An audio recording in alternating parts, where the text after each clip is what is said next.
Testing 1, 2, 3. Can anybody hear me if I shed the irony?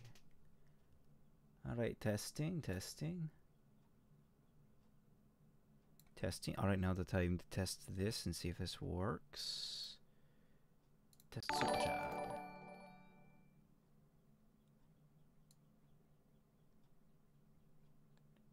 Hi there, Inquisitor Thomas. I'm testing a couple of things before I get going. Test super chat. Ah, there we go. Alright, wunderbar. Alright.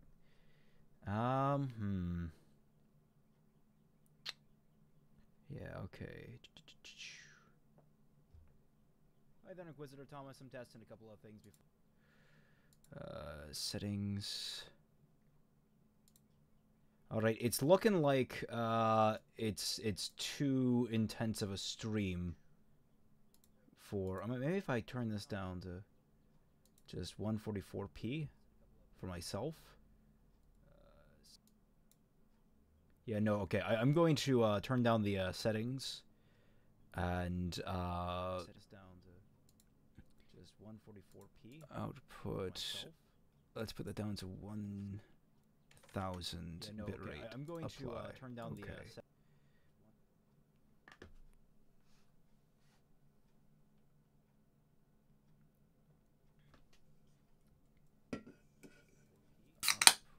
testing 1 2 3 testing.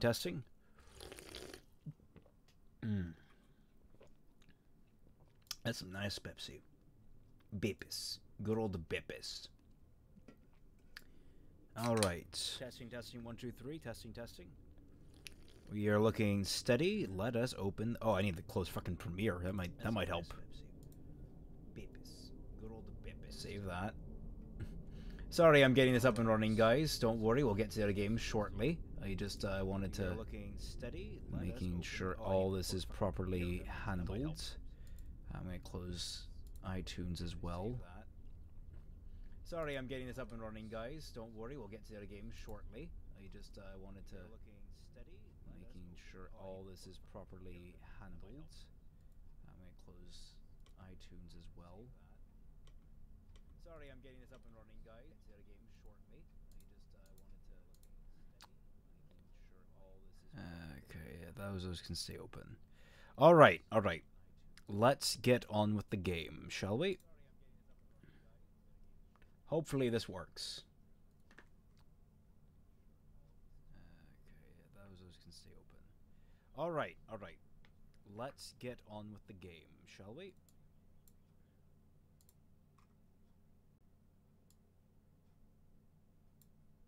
If it ever loads.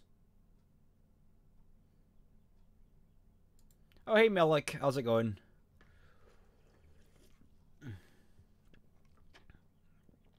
Final Fantasy, are you playing? It says I clicked you. Task Manager.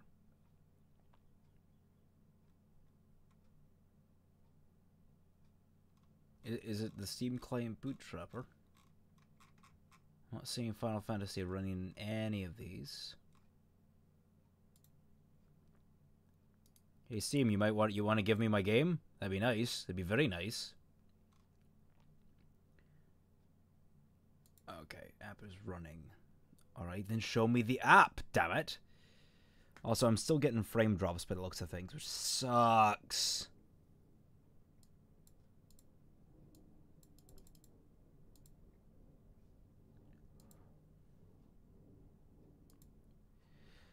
You gotta be kidding. Why is it taking so damn long? Okay, yeah, I'm gonna close this. Close. I don't think I need save changes, yeah. And save. Shit. Let me highlight that. What? No, undo that. Home. Oh wait, the game's there. It is. There it is. All right, I think I found the game. You guys should be seeing footage in just a second, but I need to highlight. There we go. Close that. Save.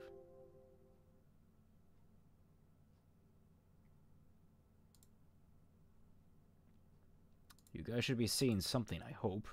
Yeah, okay, you're finally seeing something. Wunderbar, wunderbar, wunderbar.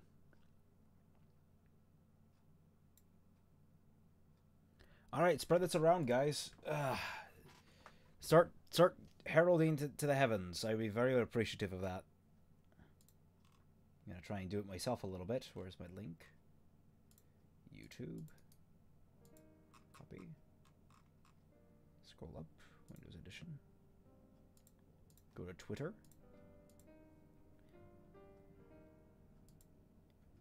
Paste.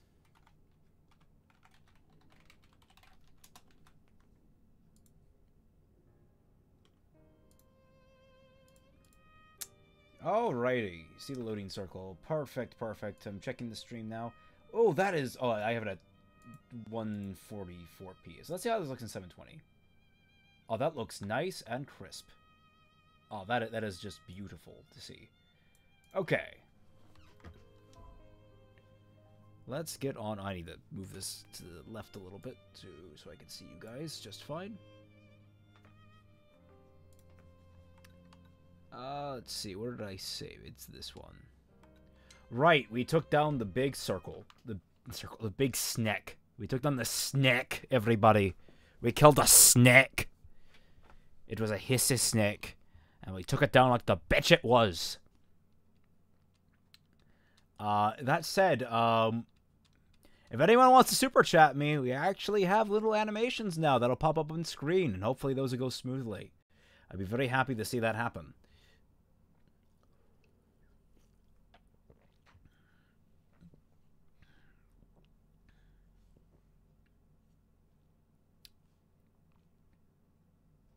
Yeah, this game has issues.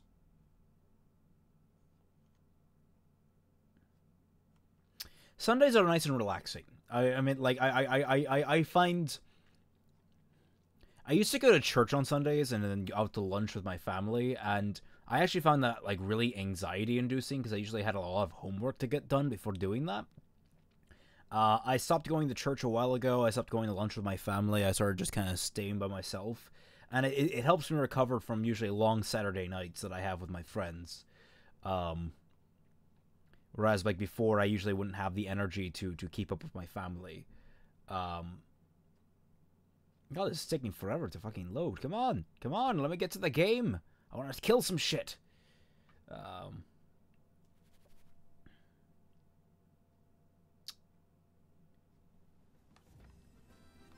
Right, get the sick paint job. Alright, let's see. Quests. Gotta make sure we know what our quests are. Okay, all that bullshit, fine. Everyone loves beans. Reliable royalty. Valorous regalia. On the hunt for a harvest. What? Where's that one? Oh. These two close? Somewhat. Van interrupted. That one's north, I know, of Lestalem. I think we can hit that one on the way back, actually, now that I think about it. Yeah. Let's do that one. So, how's everyone doing on this Sunday? Nice and relaxed, I hope. Not getting into any kind of trouble. Little cover here. Just a moment.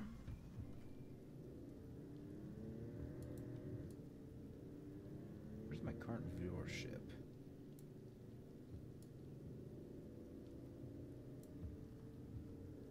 Weird, it's saying that I'm offline. How do I get those outfits? Well, it's hard to describe. I think it came with the DLC. Yeah, shit, it's not saying that I'm online. I'm gonna refresh this page. Nice weather.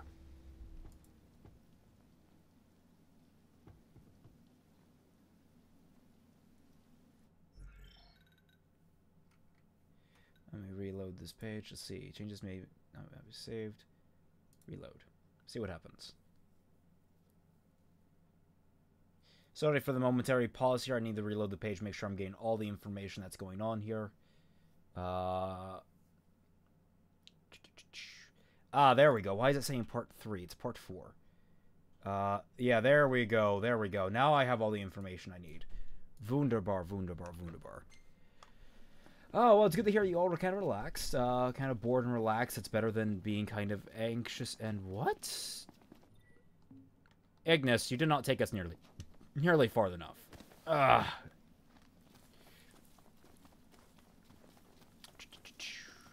Yeah, Sundays can be a little boring. I mean, that's kind of unfortunate fact of life. But you learn to appreciate them.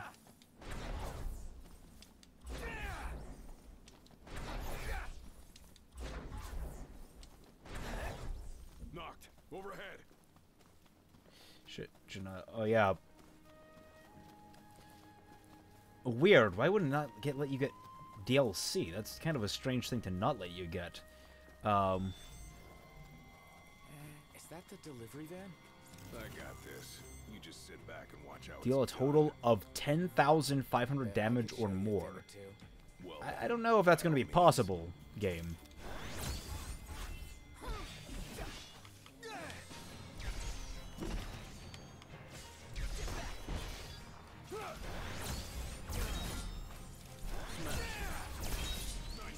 Yeah.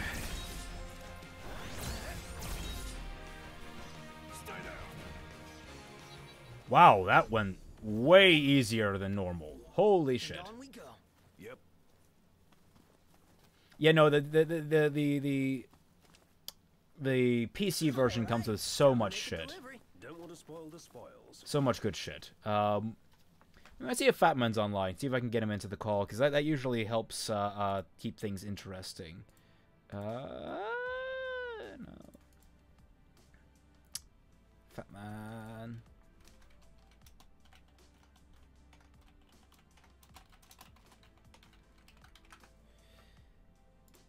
Because I find it kind of hard sometimes to carry the discussion on my own.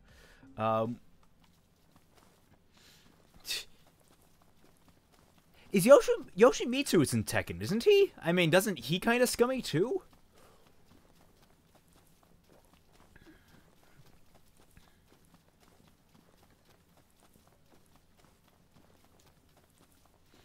Honestly, I wouldn't be surprised if he's also in Soul Calibur.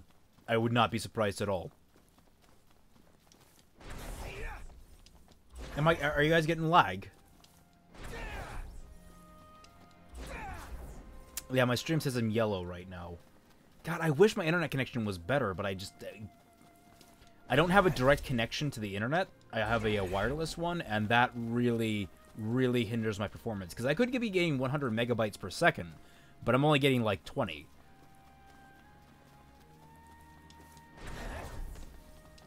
Oh, hey.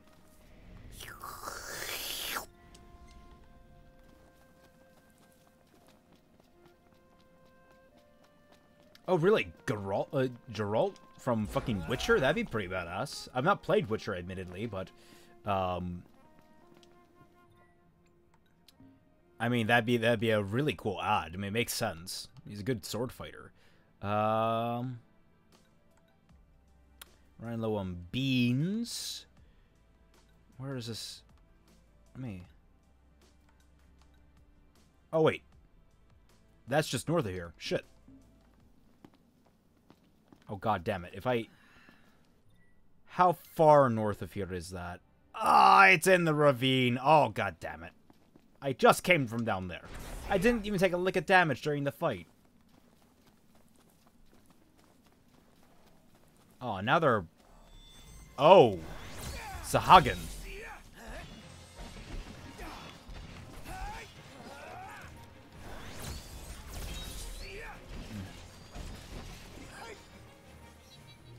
It's so weird because, like, I watched, Oh, yeah, I do get control of the boat. I'm not entirely sure how that's going to play out. Not really sure there's anywhere to go. Sea Devils. Yeah, I'll take them.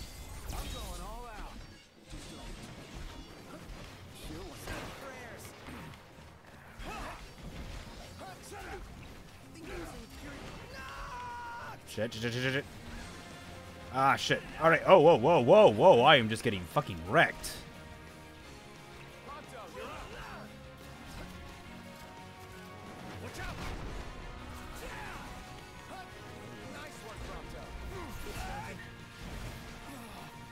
Ah, shit.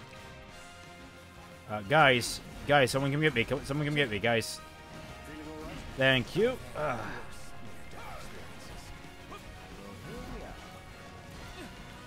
What? Oh, shit. Gotta be kidding me. And the fucking Niflheim army?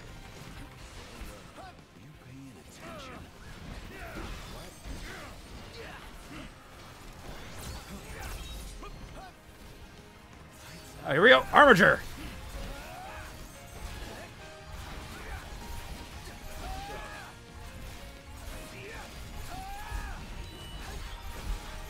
Here.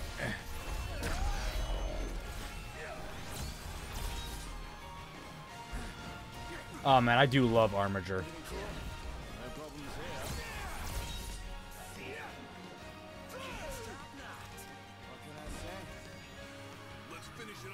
Alrighty. No use hanging around here. The devil showed up with 20 razor blades? What?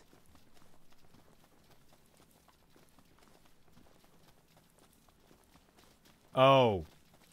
Oh, he deleted something. Okay, I didn't get to see that. Alright, so that's why okay, so I need to refamiliarize myself with that a little bit.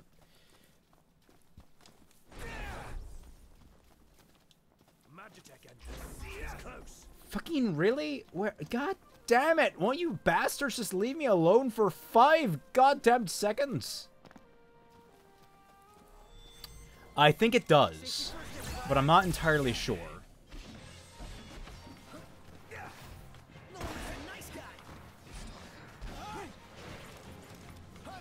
Why did I start a fight with these guys if I knew the Niflheims were coming? The Nifs. Fucking...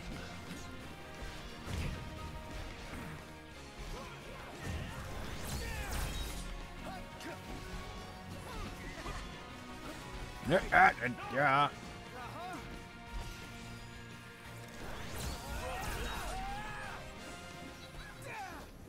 Alright, where are the Nifs? Okay, they're over there. Let's just ignore the Nifs. We don't need to deal with them. Noctis for Smash, I would be all aboard with that. I would buy Smash day one.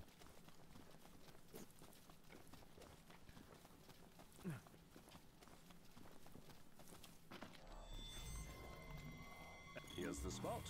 Notify the stone. Too bad they all look the same. Alright, gotta ignore the bees until we can find the stone that leads to our knees. Wait, I don't think that rhyme works.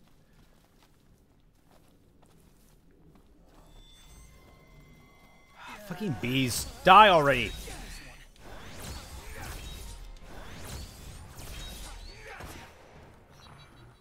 Nothing to it. All in a day's work. Fucking wrecked. Alright, where are we looking? Oh, there's a spot down here that looks conspicuous. And it's bushes. What am I looking for? Obtain a sapphire stone.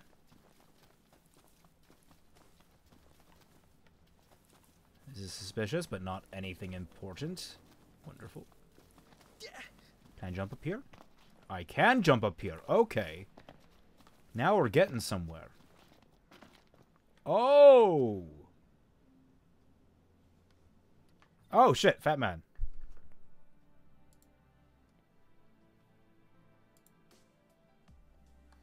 Sorry about that, Fat man. You there? Fat man. About time. There you are. Sorry about that. The notification didn't pop up. Oh, that's okay. I think it's because I'm in streamer mode. That probably is why. Oh, alright. I see, I see. So yeah, we're just going around looking for rocks and fighting Sahagin, which are like weird crocodile monsters. Oh shit! Oh shit! Oh shit! Oh shit! One of them's eating me. And I'm stuck in a bush.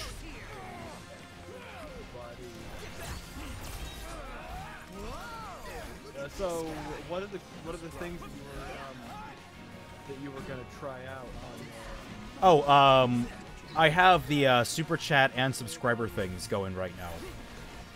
Oh, cool. So like the overlays should work. There's like a new subscriber feature? No, it's a it's an app. It's an outside app you connect through YouTube. That when people subscribe, when they super chat, when they support like a sponsor, that's it. If they do any of those things, it'll have a customized pop-up that shows the message and shows how much they donated and all that kind of cool stuff. And you can customize it to do what you want. It's really nice. Excellent. Like, yeah, I'll show you a test of it. Let's see. It is here. Alert box. Test. So did that show up on stream? Not yet. Well, yeah, wait, give it a minute. Yeah, I'm talking to you over this. Ah, there we go. Did you see it? Yes. Yeah. So if you guys put money in, you get your message up here on screen. It should work that way. I think it's linked properly now. Yes, and go through the Streamlab links. Don't go through the super chat link because that's You want to watch where you're going. What is that? I want it dead. Die on me. Say your prayers. Ignis, don't be late. see it.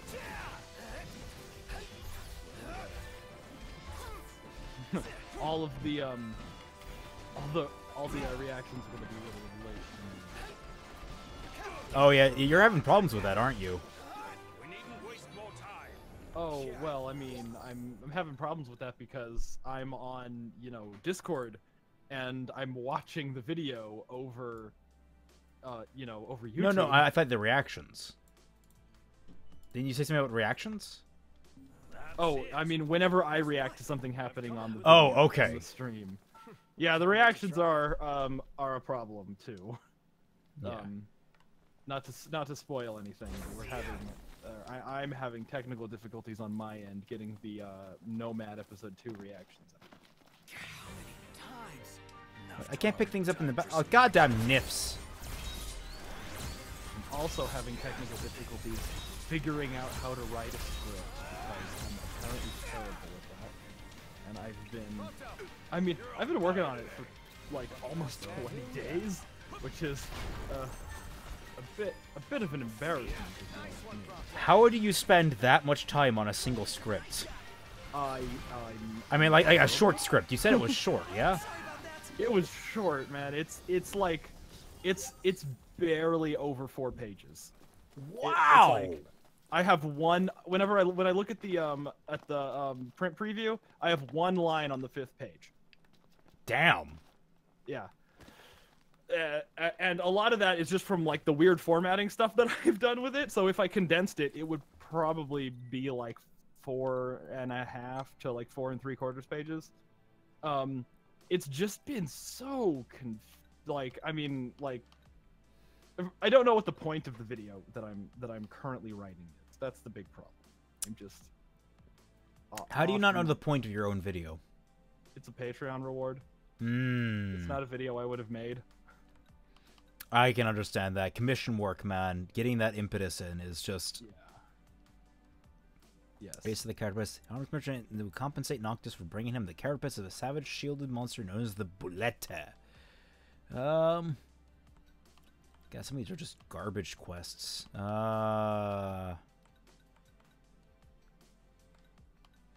That'll be our next 2. On the hunt for a harvest and mind the trap.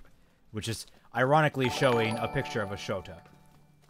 Did someone just... Holy shit, it vanished in front of me! Oh my god! Also, did someone just super chat?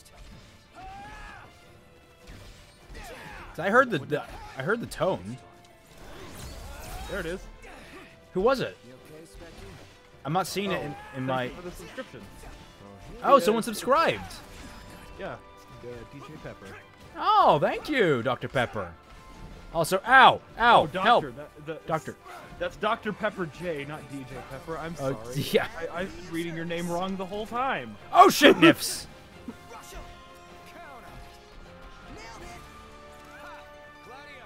Down hammer! Sorry to break this up. Oh, it killed him. Wonderful.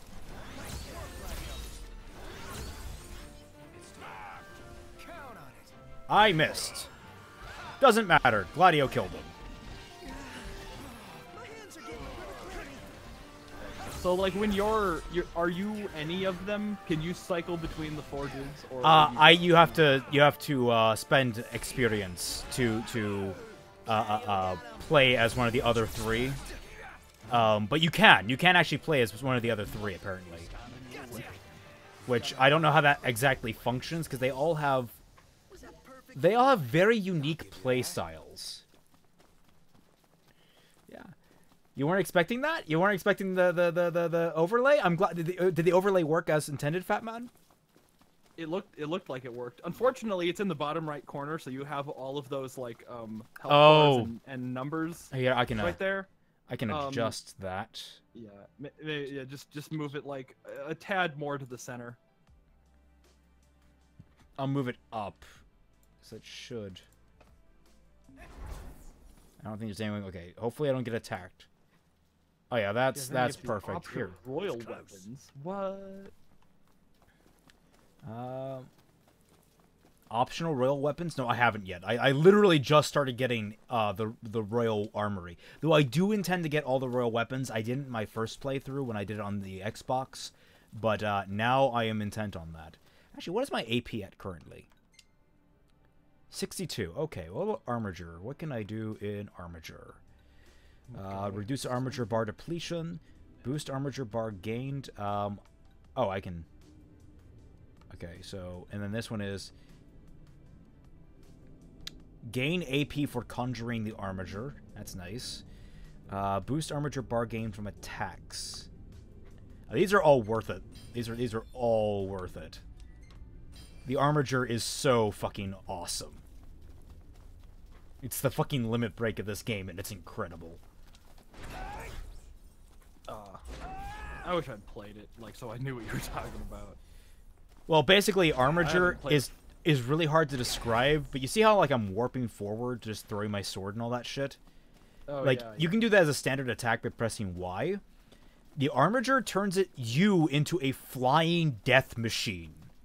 Basically, you summon up all the royal weapons you've collected through the game, and you use each and every single one of them. You just fly at your fucking opponents constantly, just throwing your weapons at them and teleporting next to them. It's crazy.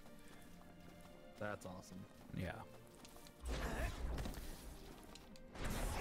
Yes, you guys should go out and get more subscribers for me, so like we can see that beautiful little animation over and over again. Oh yeah. And while you're at it, just do a super chat to do. No, I'm not gonna be a dick like that. Okay. Yeah. I think YouTube actually upped their percentage. I think they upped it from like 20 to 35 with the last update. I don't know if they were always 35 or. What do you mean? Or, like the percentage they take out of the super chats. Oh, really? I think they upped that. I think it used to be 20%, and now I think it's 35%. I heard somebody say 35, but like, I remember from like the super chats that I got on my stream that it felt like they only took 20%, unless I got one that I missed. I fired and I missed. You got $0. That's not enough. You need more dollars, man. Yeah. You need more dollars. You're the guy with the internets. You should sell some of those internets to get more dollars. It's like selling spaces, all right? You just gotta look for the smoke. It transfers all the money. And Ni no Kuni 2. You see, I didn't even like I watched a Let's Play of In the Littlewood doing Ni no Kuni 1, and I didn't like it. Like, I honestly did not. I don't know why I watched it all the way through. I guess I was back then. I was addicted to Let's Plays, but like, I did not like Ni no Kuni 1. And Ni no Kuni 2 just looks like more of the same, which for people that like that stuff, fine, good on you. But like, Ni no Kuni 1 just looked boring. It looked so boring to me. Well, they were still tutorializing things 40 hours into the game. Yeah, that's a Pretty here at night. Yeah. curse. By all accounts. That's pretty unfortunate for to old Tisha. you know, any sort of game. Yeah, like it's what was it? Was Ni no Kuni the one that was animated by Ghibli, yes. Yeah. So that's cool, but I don't think it really saved it from being like such a slow burn of a game. Well, on top of that, like the twists you can kind of see coming a mile away. Like, Oh, like I never actually played the yeah, story. no. While I was watching it, like the story was kind of intriguing. It's all about this boy losing his mother to like illness. Ouch. But then it turns out there's an alternate version of her in this other world. There's alternate versions of everyone in this other world. It's weird. Welcome to Golden Key. And I don't know, like it was predictable. It looked and the gameplay looked horrible. Like it was like the worst combination of real time and turn-based combat. Like I can't even describe it. Like you know, Final Fantasy 12 has nothing on it when it comes to bad gameplay. In fact, I'm not even sure if 12 has bad gameplay. I've just never played 12. Yeah, Dino, you're a fucking ass. I liked 12. I mean, I like straight turn-based combat because it's more strategic, like Final Fantasy X. That was. Oh, have you played Into the Breach yet? No, I haven't. I broke down and got it as a reward for finishing editing my next video, and it. I haven't finished editing my next video. I haven't even finished writing it yet. But it's really good. I might stream that at some point, but like I'm more interested in streaming Final Fantasy 15 at this point. Okay, look, everyone bitches about the fucking opening of Kingdom Hearts 2. I love the opening of Kingdom Hearts 2 because it's all story-driven. I don't care if it's tutorial-based, it's all story-driven, and it perfectly sets up the rest of the game. In fact, I would argue the rest of the game is weaker than the opening of Kingdom Hearts 2. Like, story-wise. Interesting. Yeah. You should. I don't know if you would. I'm wondering if you would like the Kingdom Hearts franchise. Have you played any of the games in it? I remember playing one like way back in the day, like when one was new, and I rented it from Blockbuster. Is this place amazing or what? The breeze is But quite that was refreshing. back when there was a Think I'd enjoy the Blockbuster seaside that this I much. could rent Well, games sounds like it's from. meeting So- your first impression. So yeah, for all intents and purposes, I've never played a Kingdom Hearts game. I remember running around on a beach with the guy with big doofy yellow shoes.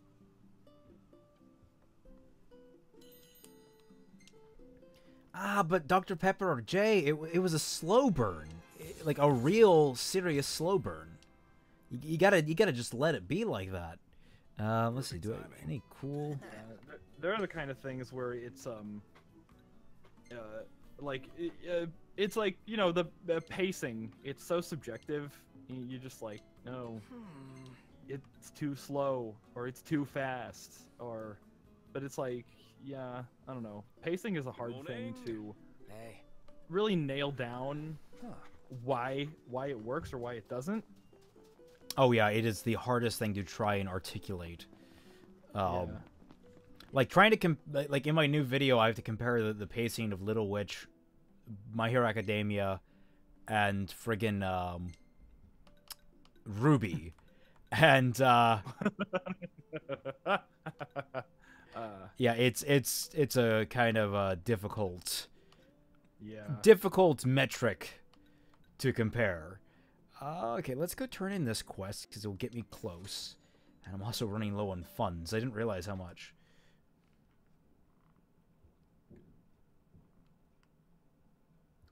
Fat Man liked things? I thought he was a mini black hole of cynicism as a heart. Wait. Inquisitor Thomas. Apparently not giving you... Inquisitor, please. I am a massive black hole of cynicism. I mean, Nikhil, do I even need to say it? It's Kingdom Hearts. Kingdom Hearts 3 is supposed to come out this year. Though if it doesn't come out this year, then Smash. And if that doesn't come out this year, the inevitable decay of all existence on the planet as we drift closer to the sun. That's my favorite game. I don't know. I don't know any games that are coming out this year. I saw a trailer for one, but I forgot its name. That looked pretty interesting. It kind of looked like a Bloodborne, but it was a first-person shooter. Does anybody remember what that was? No, I vaguely remember what you're talking about, but I've not. Yeah, It's not the Order 1886, is it? Holy shit! No, God. That first of all, that's not coming out this year. Well, yeah. But it was like the trailer was really funny. It had this bait and switch, and this guy was just walking around this like old beautiful environment, and it was like from the producers of Dear Esther. I think it was Dear Esther, but it was like Holy one shit. of those walking simulator games. And then it was like he comes up against this monster, and he pulls out a blunderbuss, and it's like, and Bulletstorm. That is incredible. Yeah. So yeah, that's really the only game that I'm interested in this year, and it hasn't. I don't even remember what it was called. God, I'm sure there are going to be other good games, but I'm going to wait for like someone like Shammy to tell me they're okay. Yeah, let him spend his money. Yeah, I mean, I don't know. Like, I haven't really told my life story about how video games have changed me for the worse over the course of my life. But like, after Mass Effect 3, I vowed to never pay full price for a game ever again, because it was just a mistake. Video games were a mistake. But I've been I mean, I've held true to that ever since whatever year Mass Effect came out. Never paid full price for a game, and I never will again. And sorry, game developers, but BioWare blew it for you. So I wait for sales, or I wait for a price drop. Yeah. Well, so I mean, new games are like a no, just a straight up no go for me. Even though I was talking to Fernando. For anybody in the chat that doesn't know, Fernando was my friend from Here's to Fail. Whenever we're drinking when we're playing Dark Souls, and he was saying, you know, like, man, if you just played Fortnite or PUBG, your channel would grow so fast. Oh, dude, Fortnite's free. I know, but I still don't want to play it. Why not? Like, we could play it together. We could both stream, so everyone can have their attention divided. Yes, it's true. We could both stream. We can be garbage together. But that's the thing. It's just like all these, like, you know, multiplayer games. It's like, yeah, they're all free and you can play them with your friends. I'm like, but they're not good. Yeah, I'm not actually the biggest fan of Fortnite. It's just like, I don't know. But, you know, it's like, it's what's popular now, and it's just like I don't want to chase what's popular. That was like the thing about Here's to Fail, and probably one of the main reasons it never took off was because we were essentially doing couch co-op on single-player games while drinking heavily. And I'm like, there's got to be a market for this. And, I mean, there might have been, but I never got picked up by the algorithm, so nobody ever saw my fucking videos.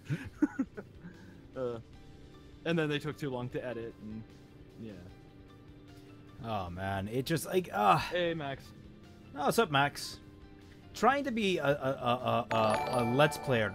Did someone subscribe? I can't see. I'll see in a second. Oh yeah, because you're looking at the game. Your overlays are like over on your. Yeah, I can't see it. I There we go. Who subscribed? Them. ZME 999. ZME. Welcome, Zem. Good to have you aboard. If you were actually in the stream, see. It's just subscriptions in general. It's not like overall. So, like...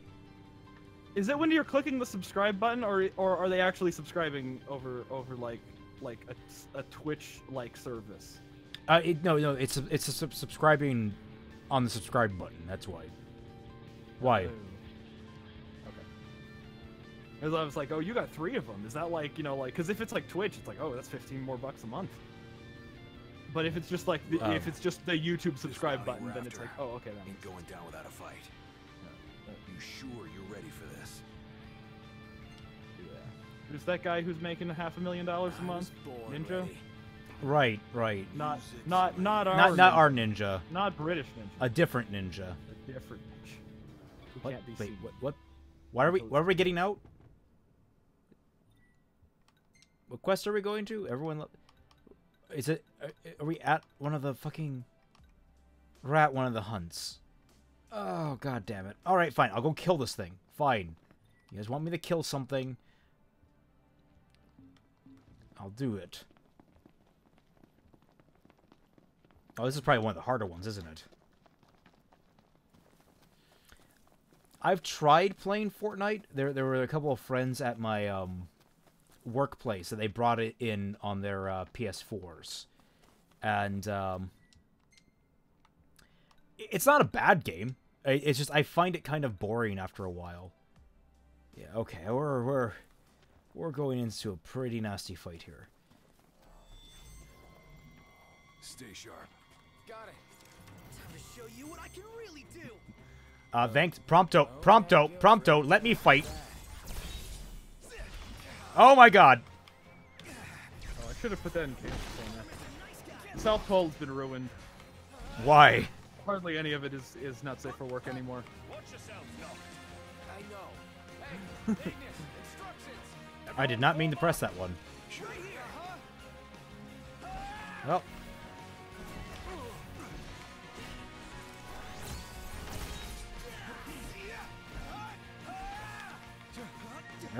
Get up.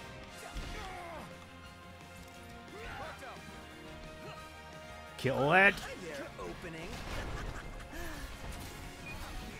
You see, this is giving me a challenge to deal 38,600 something damage in like so much time, but like it's not taking into account whether or not the enemies actually have that much health to take. You rang? Oh, do the numbers keep going up even after they get KO'd? I don't know. That's what I always like, because there was a challenge in Tales of Vesperia. I had to get a title for doing 10 million damage, but it's just like, nothing has that much health in the base game. Yeah. And I totally nailed it by Damage juggling? casting, yeah, by just chaining together Meteor and Waterfall against fire-based enemies. So I was healing them, damaging them, healing them, damaging them. And they actually wanted you to play on the highest difficulty on New Game Plus to do this thing. But it's just like, nope, fuck it. I'm doing it in the base game because I'm a scumbag. I love that game. I want to play it again. I want to play like the Japanese version with all the bonus content, even though I don't speak Japanese. Yeah. I'm gonna say it now, like, the gameplay right now is actually going way better than it did in the original version. It's kind of strange. Am I did I kill it? In what way is it going better? Like, it feels smoother in this version. I don't know why. Okay, Stinger, Anger, Killer Bee, Brutal Bee, and Killer Bees. Interesting. So I gotta find Killer Bees and Brutal Bees. Do I just need to... Do I need to select the quest? Really? Oh, there they are. That's why. Floof! God damn it, Barb!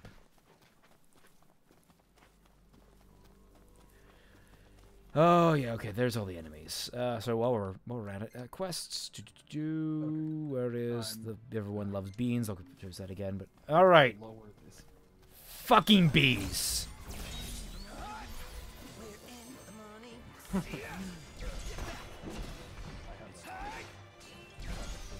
have a song.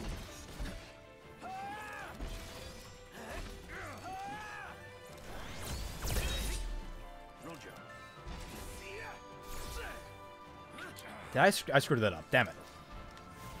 You rang? Try this.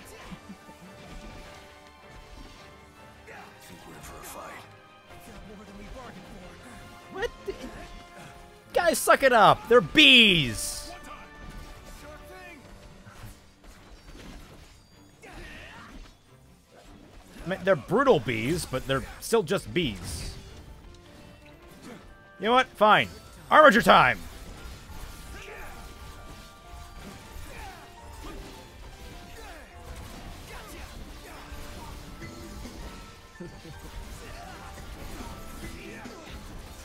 Okay, there. That shouldn't have been copyright. Did you at least hear that? No, I barely. What is... What were you playing?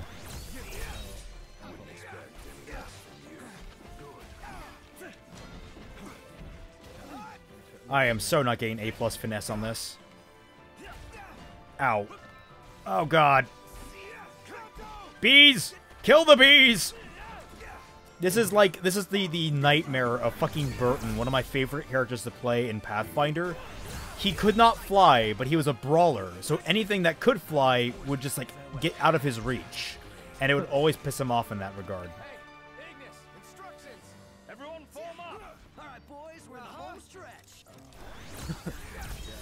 In our Starfinder campaign, it's like I love Boostin, I love my character, but I've been thinking so much about like my backup character that I want to die now. Like I won't be sad if Boostin dies, so I'm probably just gonna be like really risky in like.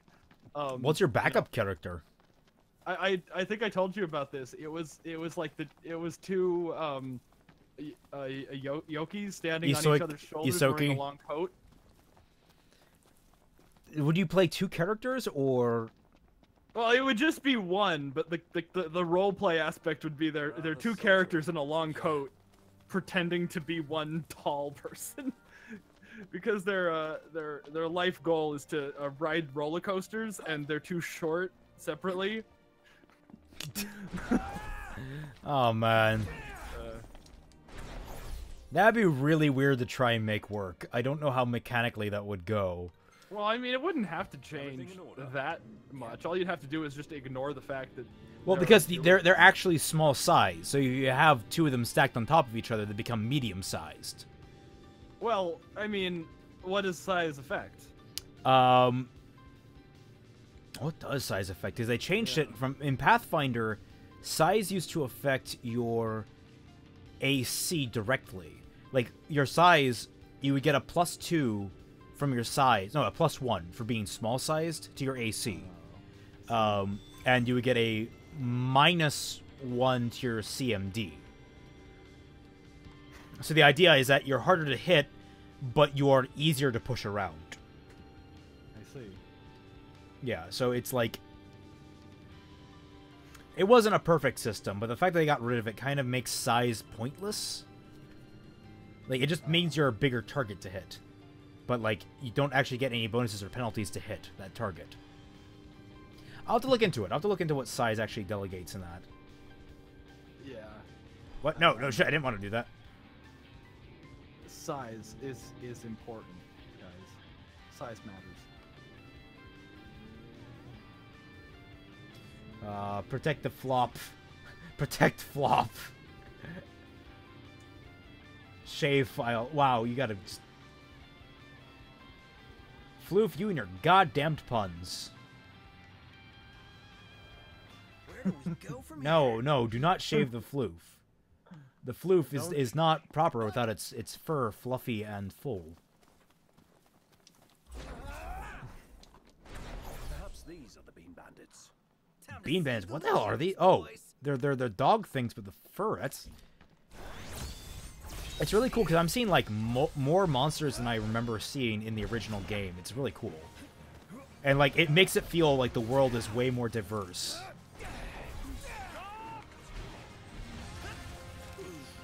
Well, I mean, you're on a PC. You're not restricted to the processing power of the console. Well, no. I mean, I think we're still limited to some things. The beans have been saved, boys. Oh, shut the fuck up, Gladio. He just made a pun, the motherfucker.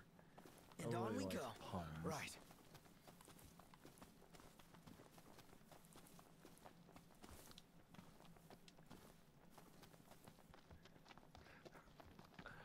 Alright, let's see. What quests you head toward? No, it's... Everyone loves being on the hunt for harvest. I think it was the next one. How close are we to that one? No. Mind the... I really wanted to make a video that was like nothing but like really bad puns. But I couldn't think of enough, and I couldn't think of like the right ones.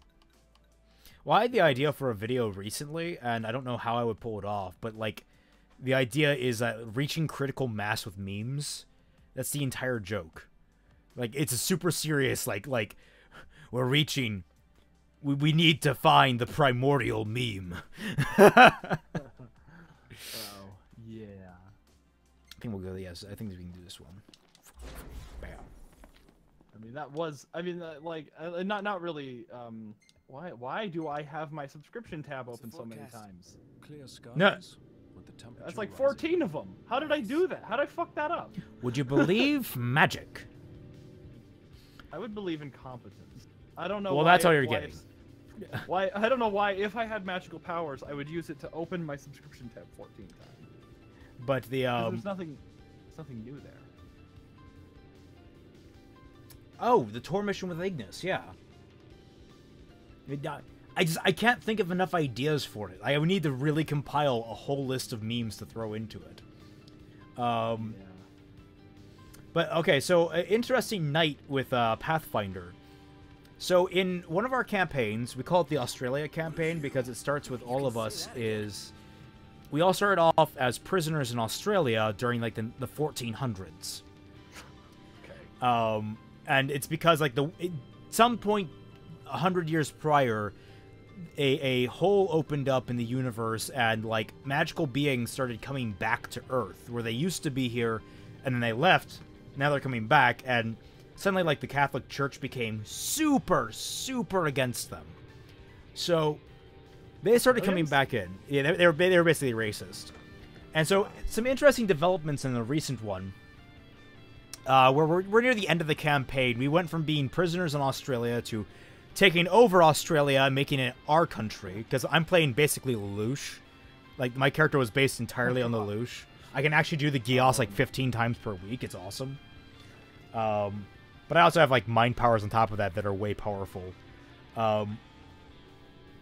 Like my the base will say for my mind control at this point is 36, and if I pump it, I can get it up to 47. like that's freaking ridiculous.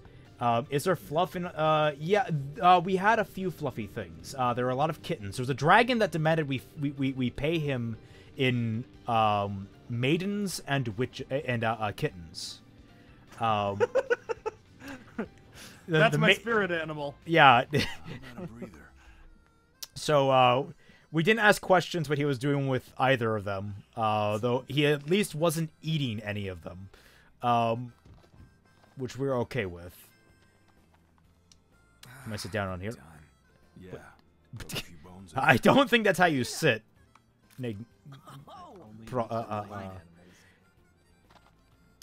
But the oh, there's a hunts here too. I can get those. I'm collecting hunts. Welcome to the crow's nest. Oh shit, am I collecting it? Promotion. Damn, I didn't realize I could go to any of these and just collect. I thought I had to go back to the specific one. Can I talk to him? Thank you. Kick back and relax. Okay, but getting to this, like, we have gone through all sorts of shit in our adventures. Like, we went to Japan, and they kind of mildly dicked us over, so now, like, instead of, like, doing anything useful with Japan, we've never gone back, but every time we've encountered a problem we can't solve, we just teleported to Japan. What?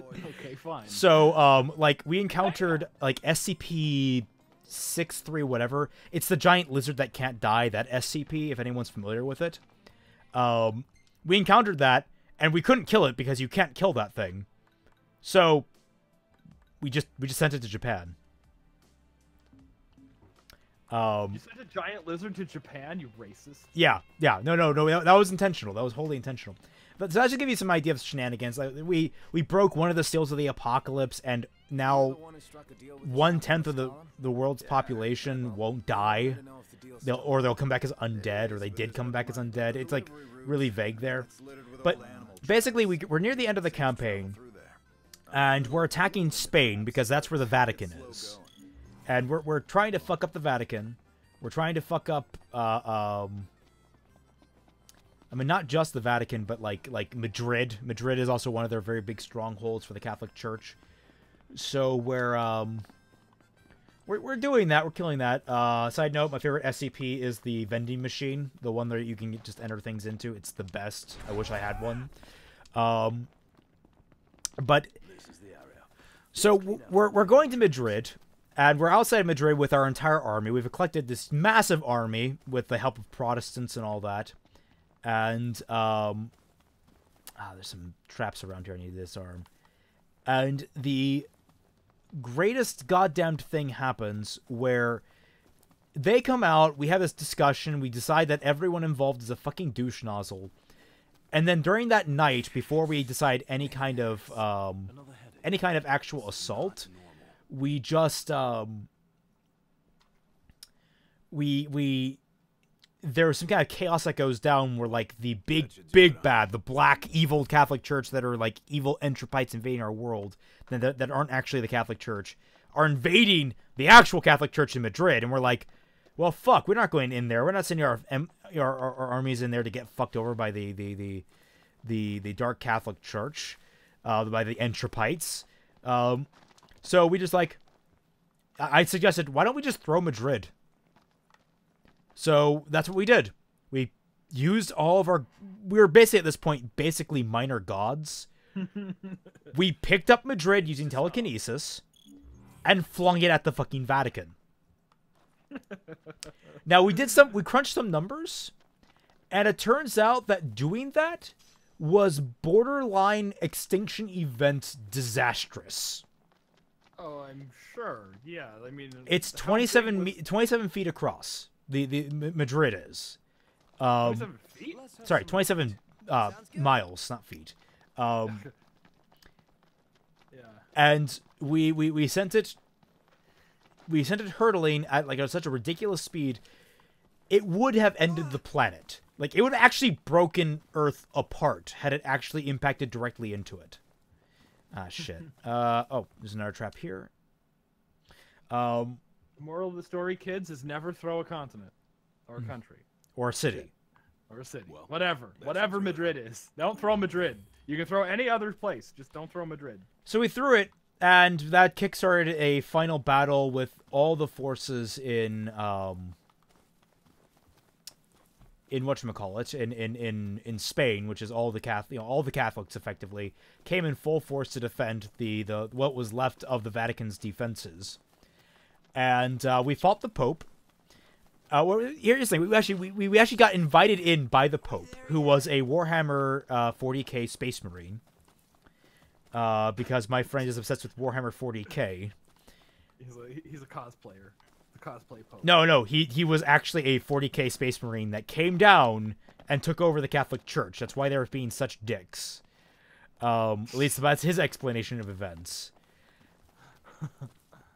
So, we kicked down the doors of the fucking Vatican. We fought our way in. And the minute we step in there,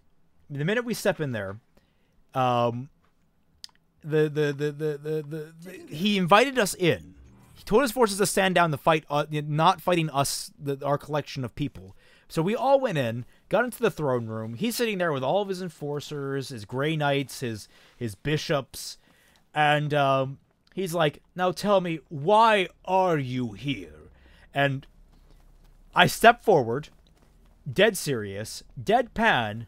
I just say, "So I have a list of complaints," and I pull out a whole list, a whole scroll. And everyone just froze because I expected a legitimate response from him. Should be safe now. You Martin Luthered his ass? You'll understand, we threw a city at him. We decimated his forces across, like, 3 different continents. We wiped out entire hordes. We killed his entire Inquisition with extreme prejudice. And it was all just to get through all the HR bullshit. That was it. That was it. But sadly, the DM didn't take it. We went with a final battle type scenario, but... I was hoping that maybe we could actually hash it out. That'd be hilarious, I think. But no. But that was my...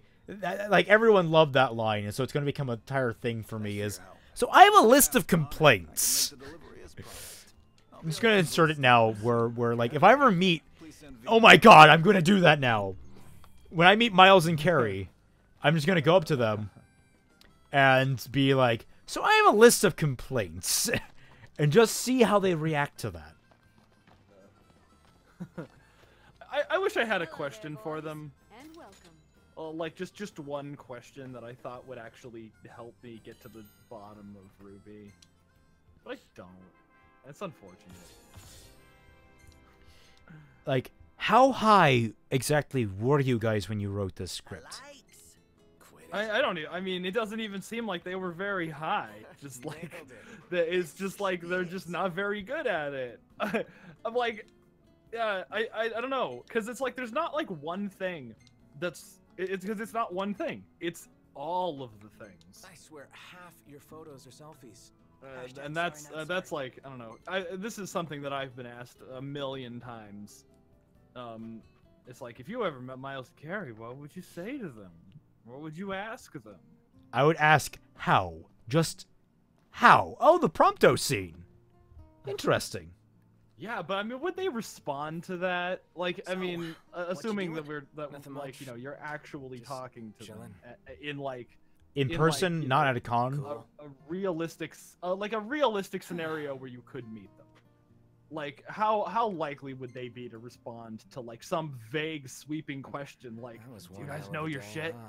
Like, But it was fun. it's Every day's fun. Like, I would try and find Even the when most we almost blatant get ourselves contradiction killed. in the show, like the most painful one to I never possibly pick imagined at, it'd work out like and this. ask them about it, I'd get to go and out just Is see Aura- how they react. Who would have thought? yeah. Huh? It does Aura passively cut the wielder and So, a protective long have we been shield, friends now? or do you have to activate Let's it? see. Beginning of high school. So that's They would probably say 5 both, years? because they said that like you Because they don't know what Way anything longer than means. that. no, because they've Since already tried to elementary school, backpedal and say like the way they said it is like it becomes passive because you don't have to. It becomes second nature to you. Well, That's not passive. you know, it isn't exactly easy being in the presence. I don't know. of I mean, is that's breathing second what nature to gave you? me That's high kind of school. passive. Pretended it was the first time. Oh, Yeah, have the you first ever time I thought worked up about the your nerve to say breathing? something. Yes, if you start thinking about your breathing, it becomes You annoying stop. to breathe. Yesterday. You should have said something sooner. But would you say that breathing is a passive activity when you're not thinking about it? You just wouldn't understand. when you're not thinking about it? Back then, I Can was. things be selectively passive? Can they? I mean, no, Actually- I'm serious. Like, Never mind. can something be selectively passive? Can it be partially passive? Hey, Like can't your just stop heartbeat. I halfway. would call that passive. yeah, I know. We're talking about used to be fucking super bullshit from shy. RWBY, and there's a dramatic Couldn't moment talk going to on people. between No bros. surprises, Oh. but I had no friends. Between bros. At are least they- not real ones. Are there I was going to be always hoes alone. later? One hoe, and sad things happen. That's Spoiler why, alert, sad things That's happen. why I never trusted it. I always thought bros before hoes promised hoes later, but they never showed up. My bros have betrayed me. That's No. what's been bugging you. I mean, technically speaking, this entire game is a bachelor party gone wrong. It's a bachelor party road trip gone wrong. That's all this is. I saw that on the real me. Behind all the That qualms and meme. laughs, yeah. I'm a mess It's of a it. cartoon. Always felt Shut the inferior fuck to up, you Barbara. guys. Barbara, I love you, Not but shut the royalty, fuck and up. I'm not strong. This broadcaster does not have I'm donations nothing, enabled. Really. Unlike Wait, what? Gladio, I'm not good with people. The way You he don't have connects with donations them, enabled on your he's Streamlabs. operating on a different level. Unlike Ignis, I'm not smart, and I can't cook to save myself. But when we hang out, it's so much fun. Good thing I forget what I'm not. Here, let me. Then reality hits Channel. me like a splash of cold In water. channel have to, settings, like- yeah. I remember that I don't belong. Oh, because I have a copyright strike? I want to. Every moment I'm desperate have a to earn my copyright place, strike? I do. to prove What that for? I'm good enough. Shit, is there a response? Okay, there's a time. Okay, it's not timed. So I can figure this out. Monetization, live streaming, longer videos, super chats.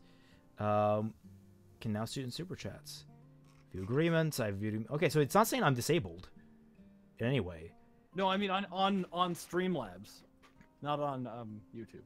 On Streamlabs, how do I enable it on Streamlabs?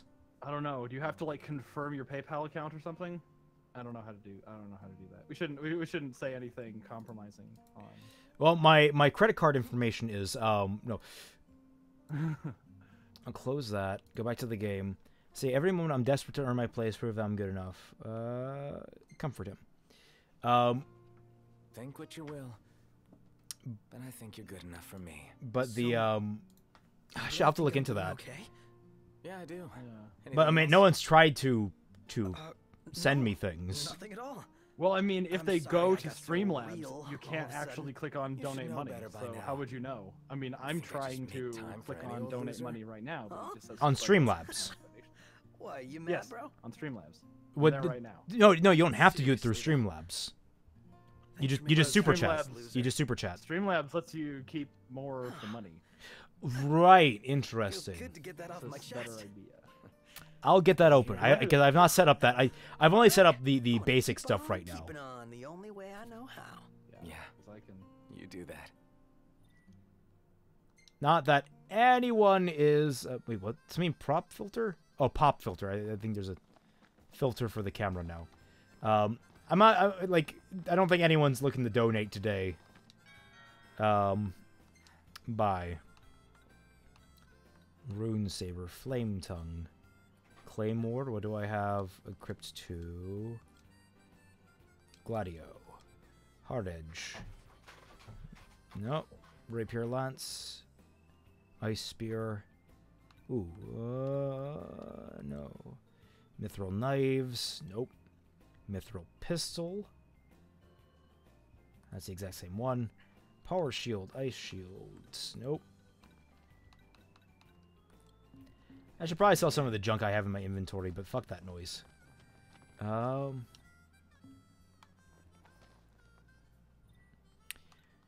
Quests. What other quests are nearby? Any hunts? Oh, there's a literal hunt right next door. That's level 23. It's enough gil. That one's up there. That one's down there. And that one's up the road. Okay, so I can do some hunts. That's not a... That's a... All times in daytime. Okay. So let's go to the daytime one first.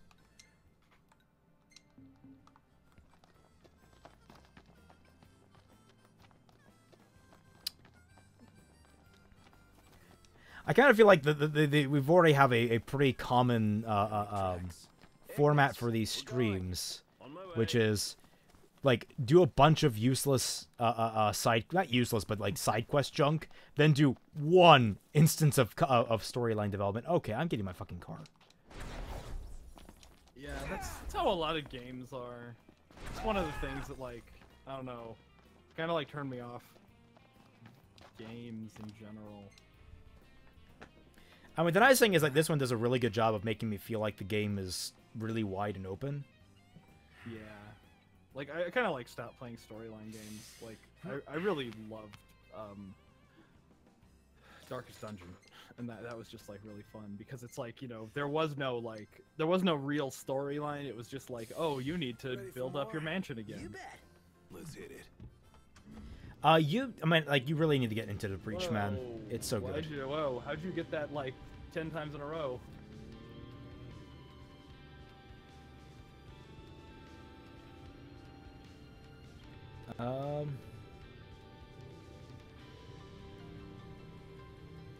So, see, I can't scroll through the chat, so I don't know what he said there. Oh, I can pop it out. Right. Let me do that.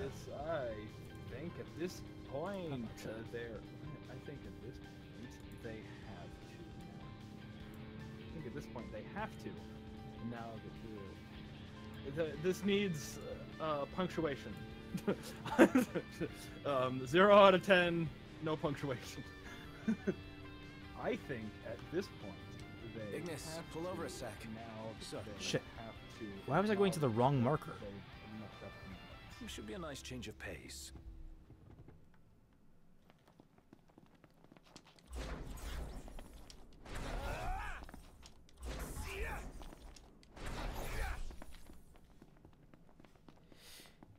Yeah, honestly, like, if they were ballsy enough, I would be willing to let them go back and redo everything. if they were ballsy enough to admit that they fucked up and say, look, guys, we're going to start over again, going to cover some of the same ground, but we're going to do it way better, I'd be right there with them, at least for the first volume, to see if they did it any better. Preferably if they let me do it, but I mean, like...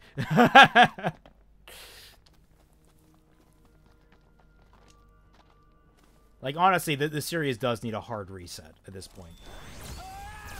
Ready for this? Holy shit, these things are powerful.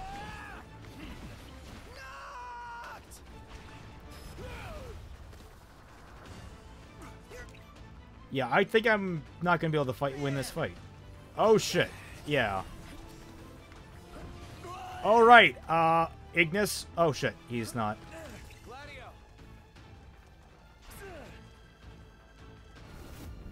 Sorry to break this up.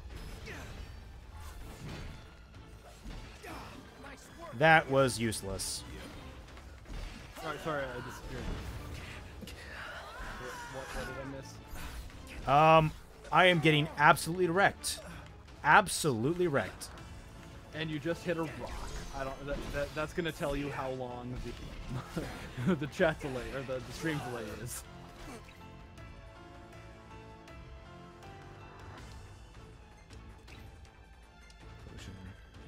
Gladiolus. Alright, if I can just enter my armature, we might be fine. Did you hear about Twitch banning emulators? Really? Yeah, I heard Adam talking about it on one of his Let's Plays. And it was like, that's awful. Some games you just can't stream without an emulator. Yeah, okay, I don't think we're winning this fight. Yeah, we are not winning this fight. That's a lot of cat things. Yeah, we need to kill 5 of them, and we haven't killed 1? Fast. Okay, I need a Phoenix down. Phoenix down for Iggy. Come on, Iggy. Iggy Pop. Hey, Ignis. Alright. Yep. Alright, let's get the fuck out of here. What, you might ask, about our fallen companions? I don't give a fuck. Let's get the hell out. Wow, we got absolutely fucking wrecked. What level was that quest? Oh, that's why it's level 34.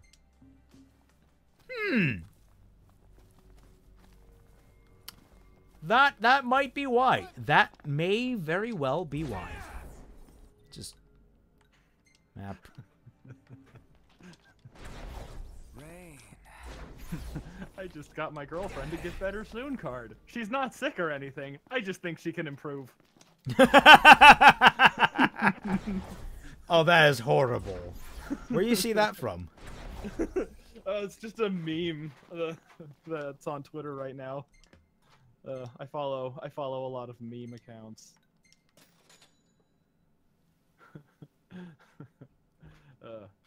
I don't have a girlfriend. I just know a woman who would be really mad if she heard me say that.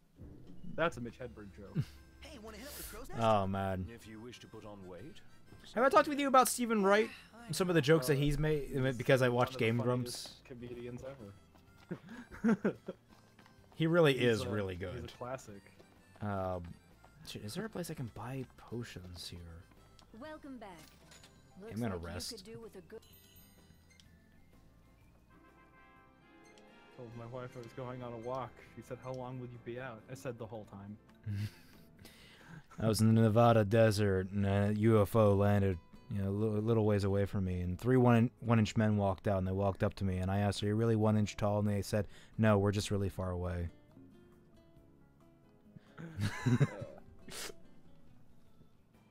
Yeah, I love one-liners. I think they're like the purest form of comedy.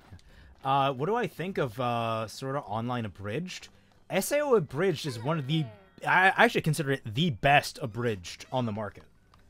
Just because it not only makes the show hilarious, which is what the goal of any good abridged is, but it makes the show function. Like, holy shit. How? That's magic. That's black magic. They are incorporating black magic into their work, and I don't know how. Yeah, I got about as far into SAO Abridged as when they won the raid, and like the coat was the the raid reward, and the Asuna character was like, I want half the coat. And he was It's like, just a bunch of ones and zeros. Well, give me the zeros. I want the zeros. That was. Have you not seen the rest of it? Or That was about as far as I got into that show. why? And I'm like, okay, all right. Why? I don't know. I just that was the end of the first episode, or the end of the second episode. First, I think it was the first. Yeah, and I just didn't watch anymore. It gets so much better. You need to watch more of it. Believe me. I would assume. Oh shit, that was weird. I've never fought these. Oh, I fought dual hordes before. Prompto, stab it up the ass. It would be interesting to see how I feel about it, since I like never actually like made it through Sword Art Online. Well, I've never even watched Sword Art Online. I've seen clips from it, and I'm just like, nope. Yeah, all the Sword Art Online. Bro. Chef. Hi there, opening. That was the best timed use of that ability. Oh, hey there, opening, he says as he fires right up the thing's ass.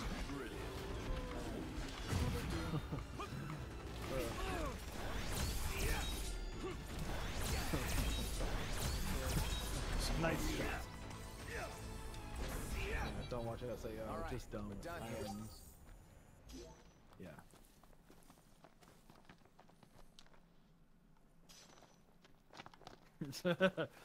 They're extinct, aren't they? Like they're like officially extinct. No, the last female died in captivity, so that means they're. I think died. it was one of the genders. I know that I think there's still one or two more left of the other gender, but oh look, it's smoking wood, guys. 420 blaze it. But no, shoots Noctis in the head. What the fuck? What the fuck? Where are you guys coming from? You fucking Vortooths?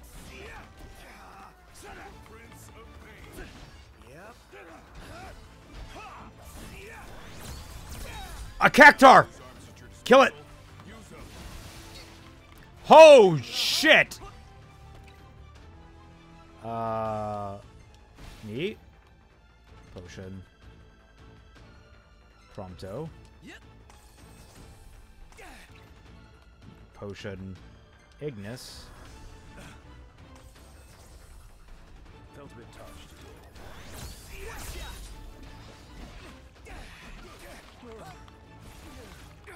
Ah, Jesus Christ. Cactar. Killed it! Killed the cactar. Ow. Isn't it a bit early to be taking a break, Potter? Back to work I go. I've never actually seen a cactar in-game. That was my first cactar ever. Say your prayers. Yay! And I killed the fuck out of it. Alright. Wasted like half of our supplies on that, but all good. Killed the cactar. Poor Cactar, you monster. Well, you know, when push comes to shove, you just gotta kill a cactar. I wish that series was still continuing. I did love it so much. Yes. God, I remember that film. It was like early 90s, right? It was like 95 or something. Ain't that a look? Cactar and Tonberry? No, it was early 2000s. Oh, it was. Yeah. I guess I have no Must have been a trek for you guys. space of reference for how old I am. Right. Let's see if there's anything I can Don't eat hold here. back now. Nope. Eat your fill. Here are the critters that have been raising hell in these parts.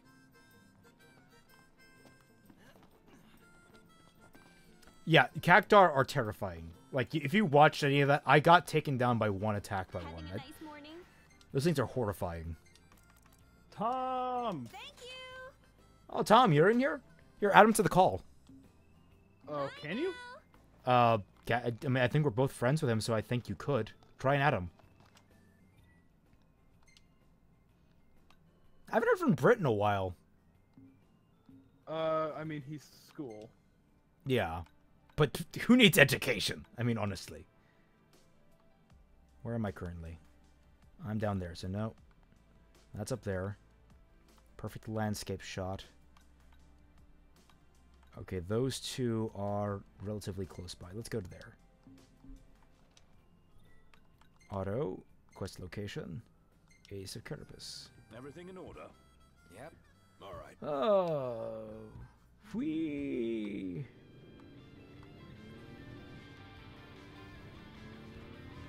What am I playing? Easy Writer? Gone. Easy Dub and Bass. Oh yeah, no. You understand it. The next the most recent session of Starfinder.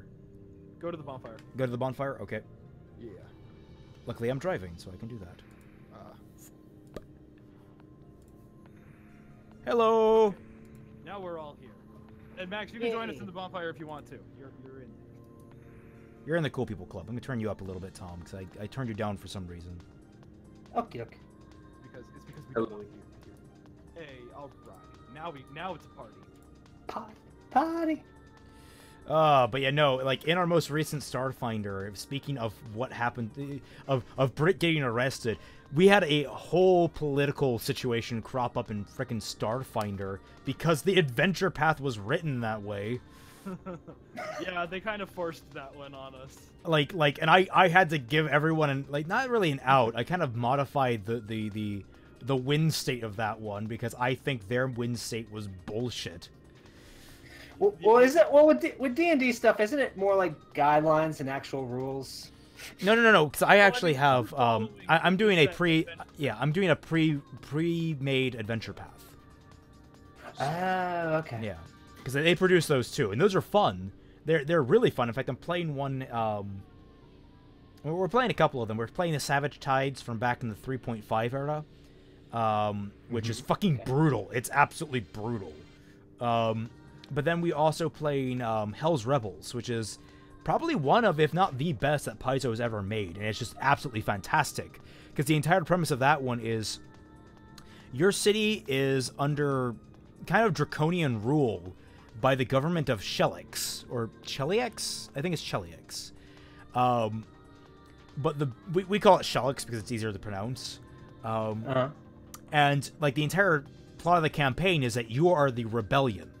You are there to overthrow, like you're citizens of the city who want to overthrow the evil empire that's ruling you. You don't want to overthrow the entirety of the empire, but you want to end the occupation of your city, and it's really a lot of fun because I'm playing Ayla Alamaxa, who is a she's sort of like an idol, at least as close as you can get to an idol in like Middle Ages type time. She's an opera singer, effectively.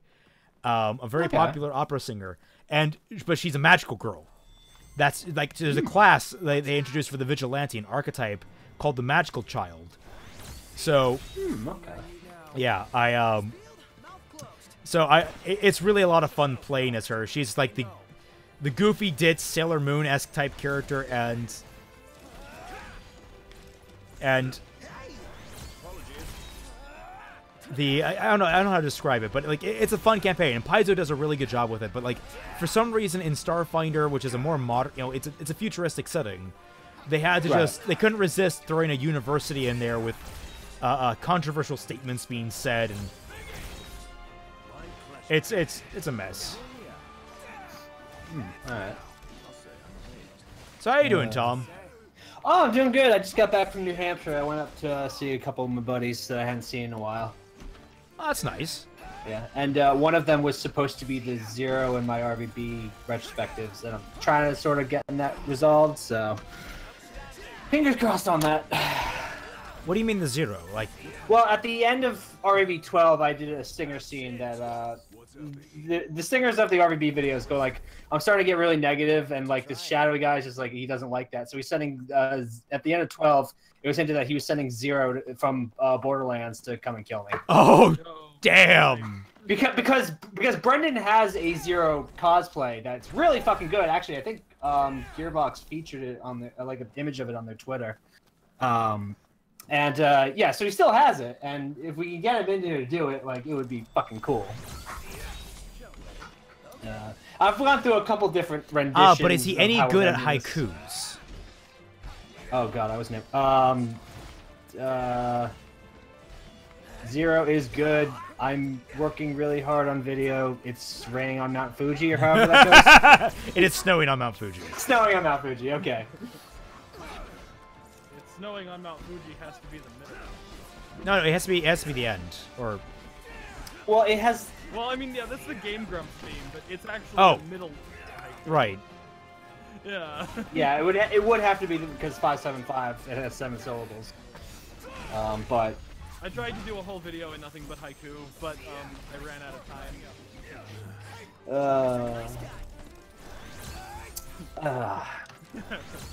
But yeah, no, we had a good time. They introduced me to Erased, which I had never seen, which he had never seen, so it worked out. And then we also watched Black Lagoon, which was interesting. We finished watching Higurashi, the first season of it, in the Tundra. That was a thing. I saw like the comments on that. I found it really really amusing. Like, I actually really like the show. I think it's a lot of fun, but oh my god, it's not a high quality of fun. It's just it's like it gave me a lot of good ideas though. I mean, that's kind of the nice thing about it. Killer Bee! And it's dead. Black Lagoon's dub kind of, in a weird way, kind of reminds me of Ghost Stories dub in that it's more structured than Ghost Stories dub was, but I have the feeling that they were allowed a little more freedom in the recording booths to kind of just say whatever they wanted. Yeah, that guy with the internet's saying the dub is amazing. Yeah, it's really fucking funny. They pulled together a good dub cast for that. Everything in order. Yep. Yeah. What should we buy? Should I buy anything in here? Where are you going, Ignis? Ignis. Yeah. Oh, you're going that way, I see. I really liked Erased, but I mentioned it in the Tundra and everyone just shat on it immediately. I'm like, okay, I guess this is not a popular show. The people in the Tundra must be Digibro fans. Or, well, no, it was Morose who. Oh, I love yeah. Morose. I love Morose to death. I think he's a fun guy, but he's starting to remind me of Yahtzee. Yahtzee, really? It's just that he kind of just doesn't. He's like 90% of everything mentioned. He's like he thinks is shit. Yeah. Well, No, that's because 90% of things are shit. There is a lot of shit. Yeah. But like, I mean, a lot of people don't like Adam from YMS. I would think like Adam is a better example of that than Yahtzee is. Okay, I don't know him from. I would actually put Digibro on that list. At least I don't watch him anymore because I didn't watch Digibro. He's really negative. At least it feels that way. Like kind of condescending a little bit. I watched all the Digibro videos for a very long time, and I never got the impression that he was negative. The videos of his that blew up were his negative ones, but the majority of his content was like really positive. He didn't like talking about negative things, so most of his videos were positive. I don't know. Maybe it's his voice. Kapoor, I just didn't like his voice. Nikhil Kapoor, real quick. I've never played Final Fantasy, so I have no real opinion. Hey, Morose. But yeah, Astro. We're talking shit about you, Morose. Astro, I did finish the race, so we binged it in the span of a night. So it's weird because like you could figure out exactly who it is in the second episode, but it does a decent enough job just like averting your attention elsewhere in certain places so that it's not like okay, a good example is I watched I read and watched Girl on the Train, that book that everyone was raving about a couple years ago, and I knew who the killer was immediately, within the first like 20 pages, and the book did nothing to subvert my attention from that. So but with this one, it takes your attention away enough that you can start to think, oh, maybe it's this person instead. And I think that's what a decent mystery is. Not necessarily, oh, I never saw it coming. It's that it does a good job just like subverting your attention to other people instead of just flat out your attention is on that person. Mystery is a hard. It is. Yeah. Because like the only mystery stories, I mean, the only like besides like the really famous, like famous ones, it's like, like I mean Agatha Christie. I mean and then there was none. Yeah. It's a good mystery. Or as I knew it, 10 Little Indians. Yes, that is the other title for it. Oh yeah, I bet they changed that. Oh yeah, absolutely. They changed that. That's why it's called And Then There Was None. Yeah. And actually, in some versions, like the audiobook version I had listened to, they changed it to 10 Little Soldier Boys. The rhyme is instead of 10 Little Indians, it's 10 Little Soldier Boys. I kind of like feel like you're losing bits of the time period you're in, though, if you're changing it like that. Yeah. Well, they also changed. Oh God, what was it? I've heard two different audio versions. In one of them, they changed it to Soldier Island and 10 Little Soldier Boys, but they also threw in a lot more. It seemed like they threw in a lot more derogatory terms for Jews. So I don't really know. We need to balance this out. Yeah. So I don't really know what the. Very quiet. Uh-oh. I can hear you pretty decent. But... Here, let me try and turn you up. How about yeah? Okay, I'll just well, okay. One of the things about my mic is that it's higher up right now than it usually is. Okay. So when I look at the screen instead of like the mic, because I'm trying to get is that I'm trying to get writing. Not Bahamut, sorry. Is that Malik? No, that's Malik. not. I think Malik. I thought the character was like 17 or 18. Malik Reeves in the chat. Ends up the 16-year-old girl. I was pretty sure she was like 18 or something. Well, in what in Erased. In Erased. Shermie Lay's character. Well, doesn't it take place in Japan? Yes. Yeah. So that's like not even dude, issue. the amount of fucking conversations we have had about like age of consent and who is weird to be with who in like we've had this conversation like 4 times in the Tundra. It is a non-winning issue when you get down to it. It's just not a good thing to talk about. Like I mean, it's even like between like I mean, because I live in California where the age of consent is marriage, and Raven lives in Ohio where the age of consent is 16. I think that's where it is where I am too. Yeah. So it's like even in like different states, it's like but it's and for the record though, we don't have Hollywood where we live. Yeah, in Hollywood, the age of consent is being rich. Yeah, being rich for the other party. That's the clarification. Also, this particular character was Shermie Lay's character, so I'll allow it because she was adorable. I mean, hell, I'd marry Cheryl Lay too. Oh, absolutely. Yeah. Already married. Yes, unfortunately. Why?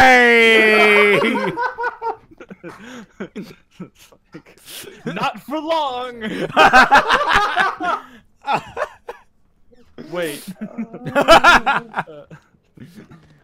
I meant I was gonna use deception to break them up. Oh my God. Oh. Well, you have perfectly all right now. You poor child. You have a much clearer mind than I do. So yeah, I watched. It was a lot of good anime that was watched this weekend. We also played what's that board game? Like Arkham. What the fuck is it actually called? Settlers of Catan. We did play that. Yeah. That was the first game we played. But let's see. It was. I'm gonna Google it. I started a fan fiction? Oh no! It was Arkham Horror. I am a monster. That is a good question. Would we have to fight each other for Jeremy's hand? Everything in order. Oh no. When you said that, You see, the question is like, who would she accept? Because first we would have to establish in the scenario that she's torn between the two of us, so it would have to be best man wins. Yeah. Yeah. Shit. Yeah, no, I have a problem with involving myself in romantic style subplots because it's that catch-22 of I wouldn't be with someone who thought I was acceptable. Well, I mean, more than likely you just roll over in your sleep and kill them. Yes, probably. Death battle. Jeremy Lake can't make Ilya attractive. You mean like appearance-wise or as a character-wise? Because Ilya is one of the best acted characters in the show. Yeah. That's good. Yeah. I mean, by far, ever since Vic stopped getting good lines, Ilya's like the only character who's actually competent. Yeah. Episode 8 was she was good in that. The loser gets buttless and boobless body. Oh, I mean that depends on what you're into. Yeah, I mean, it says me. Mr. Kranz, please take a seat. I'm Chris Hens. Was it you who I was talking to about Furia? I don't think so. Yeah. Do you know who that is though? No. No. Well, I might. From a Record of Agrastore. No, I have no clue. Nope. Where's the image? Ignis, fucking go. What? That's none of these are Furia. Where the fuck are pictures of Furia? These are all like from where the a tube faunus, no glutes or bobs. Huh. Okay. Yeah, Ilya's like literally thinner than a twig. I still think she's cute. Yeah, I mean, I would tell people, like, everyone says, are you a boob man, an ass man, a thigh man, as it's becoming popular. Honestly, I'm kind of a face man. Face is the most important, and then below that, so long as everything is proportional and healthy, that's where, like, my line is. Like, it goes, for me, it's face, like, it goes, the order of priority is face, healthy, proportional, ass, thigh, boob. A cute face is always what draws my attention first. I mean, for me, like, the biggest selling point of a woman is her eyes. Yes, absolutely. And then after, but usually the first catcher is hair. So I usually like girls with like dark bob cuts of some sort. I mean, like I say, my first crushes as a kid were the girl in fucking Spy Kids 3 and Ami Mizuno from Sailor Moon. Those are my first crushes. That's amazing. Mine? I don't even remember who mine was. So that's where, like, my like if you give me a girl with short cropped dark hair, and then like if you add in sparkling blue eyes on top of it, man, you've got me sold. You've got me sold so much. And if she's willing to dye her hair dark blue of some sort, dude, I'm in heaven. All right? I had a girl like that once. I lost her. And I'm still looking again. Poor man. Redhead's usually what, if you're redhead, I'm attracted to you, pretty much. What is you on, boy? What? What? Oh, you mean what? What is you on, boy? There's a comma in there, right? Oh, it's supposed to be a comma. What is you on? Is the question, and boy. Wait, no. Above it, he also wrote Bob. Above it, he also wrote Bob Cuts, Spy Kids 3, both in question marks, and I guess. This is when okay, the Spy Kids 3. I need to clarify. This is back when I was a kid. Okay? Yeah, I mean, obviously, who is that? Alexa Vega? Is that her name? But obviously, she is not that. Obviously, she grew up. Actually, I don't know what she looks like grown up. I've seen a picture of her in what the fuck was that movie? Yeah, I put that picture of Furia in the. It's the movie that's like in the same universe as the Spy Kids movie, but it's like rated R. Machete. Machete. Yeah, I think she's in Machete. Oh god, Machete is in the Spy Kids universe. Yes. No. Machete. That their uncle is Machete. Yeah. That's canon. Yeah. Oh my god. That's definitively canon. Yeah. I am so happy now. Anyway, I put a picture I saw. Yeah, that's who we were talking about. Oh, she's cute. I mean, she's fake, obviously, but she's cute. Like, yeah, she's fake, obviously, but she's cute. That's okay. I feel like I just talk to the people in the chat. I want that on my tombstone. She's fake, obviously, but she's cute. It's gonna be my fucking wedding vows. Anyway, we were discussing her, and it was like, oh yeah, of course you lolicon freak. And it's just like, no, she's 86. Wait, what? This is playing off of my MILF fetish.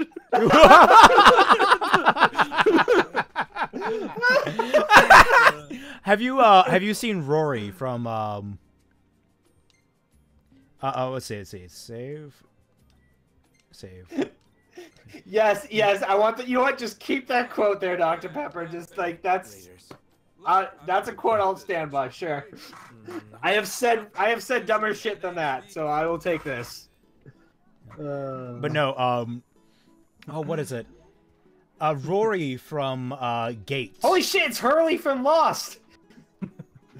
Yo, you didn't? Yeah, this guy. Oh, we just say it's Fat Man. This is what Fat Man does. I don't know. His hair is poofier out the back. Yeah, that's why it's more like my hair in the back. Yeah. No, that has to be Hurley. That has to be where the inspiration for that appearance. Yeah, it does. It looks way more like Hurley. Yeah. Although it does a little bit look like me. I could see the resemblance. Yeah.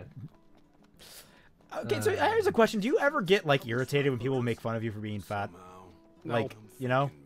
No. I just want to make sure that I'm not gonna like wind up as the next in a line of sprees. No, I don't care. I've like. I mean, I just assume that you're too lazy to do that. No, I'm not. Like, I mean, because when I was in, because in 9th grade, I was a fat fuck, and I failed gym. But my gym teacher was like a really cool guy who passed me anyway, because I was like the only person who actually participated every time. Right. I actually participated in every class. Okay. And even though I like failed all the tests, like you can't do push-ups, you can't do you can't run a mile, like or anything like that, I was like the only person who was actually like motivated to like try every time. Because whenever it was like a track day, everybody would like take 14, 15 minutes to walk one lap, and then they just sit in the shade, and I was the only person who'd actually like circle the track for the whole hour. Oh, cool.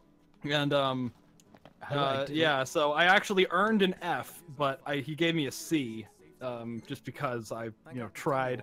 And after that, I kind of got really motivated, and I got like super fit over summer, and then I was like, got down to like a 6-minute mile by the end of 10th grade and 11th grade. Oh, and 12th nice. grade. That's cool. Yeah, and I was like down to like, I don't think I ever hit 160, but I think I was in like 170 for a while. Damn. All right. Yeah, and that was the time when I was in 12th grade, and we had a substitute teacher during like the testing day, and we had to do a pull-up test. And he said, like, okay, I don't know how to grade this. So I'm just gonna take the person who does the most, give them 100 points, and then I'm gonna like rate it down from there. So everybody's gonna go, and we went alphabetically, and I was the third person alphabetically, and the first two were like weak and fat, so they didn't do any. And then I went up, and I did 45. And then the person after me was like also a fit strong guy, and he did 4 and died. So it's obvious that you were rigging the system. Yes, it was. It was like everybody's like, "Yo, you did 45. That's really cool. What are you gonna do? Like 120?" And he did 4, and it was like nothing. And he was just done. And nobody else got 3. It was 45, 4, and then like 13 twos, a bunch of zeros. I can do like probably. Is it pull-ups or chin-ups? What's the difference? Is it over? You mean overhand or underhand? Yeah. It was underhand. Underhand. Fingers. Yeah. Fingers. I facing. can do 6. I can do 6 at base. I think. Even when I was in good shape, I could never do those. Yeah, because I mean, that's why I used to like practice, because I just like the clothes I wore were like the correct colors, like the correct gym colors. So I didn't have to go into the locker room. I would just like wait for everybody. So I would just practice chin-ups all day. Yeah. And I got to the point where I could switch from overhand to underhand without touching the ground. Wow. That's Just like that's impressive. You see, I would like to practice that kind of shit, but like I always have other things I could do. Like I hate how my mind prioritizes shit. I just Sounds right. Yeah. That's cool. You had a cool gym teacher though. Mine was an asshole. Oh yeah, no, like in grade school, holy shit, my gym teacher hated me. No, you don't show the grades were based on the tests. So like, if like for like there were 4 tests. There was jump rope, there was push-ups, sit-ups, and running a mile. And the A time for running a mile was 6:30, and like the C minus time for running the mile was like 9:30. And like, you know, the jump ropes, it's like if you can do 200 jump ropes in a minute, or if you can do like 100 jump ropes in a minute. And it was based on that. And the time, like the classes, like participation was 50% of the grade, which is an F. Yeah. So if you show up every day, but then you don't do, you fail all the tests, you get an F.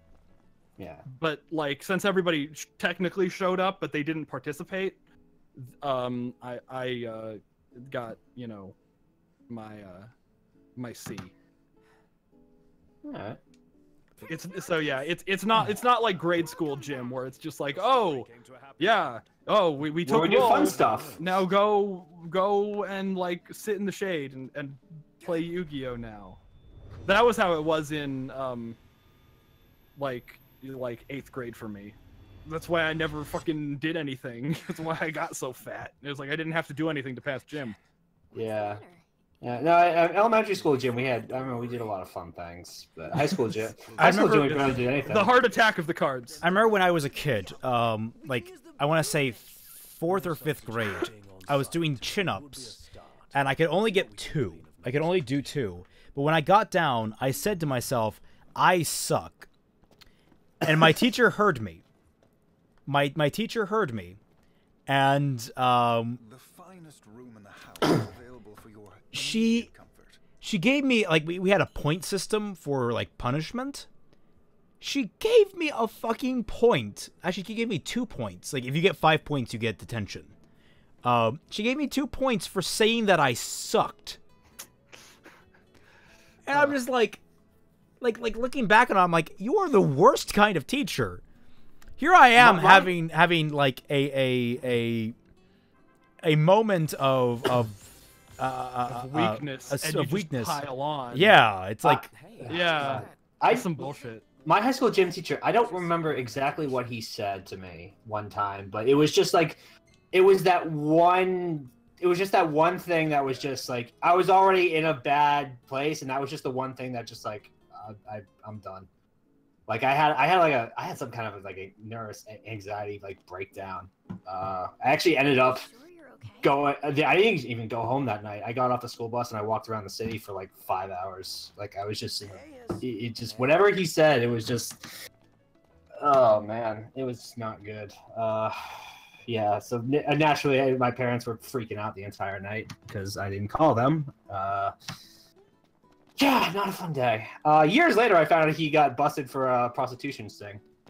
Whoa. Okay. Yeah. He's dead now, so. Wow, there was like escalation in that story of unprecedented amounts.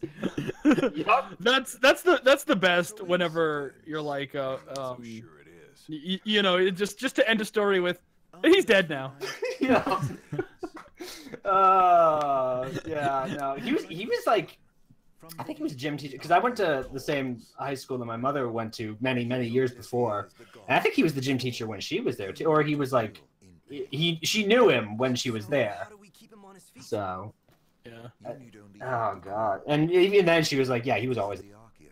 So. That's that one. The Archean and hear his plea. I love Arden. Dr. Pepper! Perfect. That is perfect. All the good quotes are coming out tonight. Yeah, when I was in senior year, my gym teacher got in a fight with one of the students. Because he was the student was being an asshole, but it's not appropriate to get in a fight with him. Yeah. Like he total level plot twist. Yeah, Morose. Was his name Earl? No, it was not Earl. I actually don't remember what his first name was. Fun fact about Final Fantasy 15: it fixes the problem with walking and following someone, where you're slightly faster or slightly slower. You hold down the left trigger, and you walk the exact same pace. That's nice. But that shouldn't be a problem in game. The game should be designed in a way where I could talk about. I should do more videos about games, but that would necessitate playing games. Yeah. I should just like make like vague complaints I have about like why I don't play games anymore. I play a lot of like PC games now, but I haven't played shit console games. I'm going to drive Arden's car. What if I drive your car? Yeah, I don't know who that is.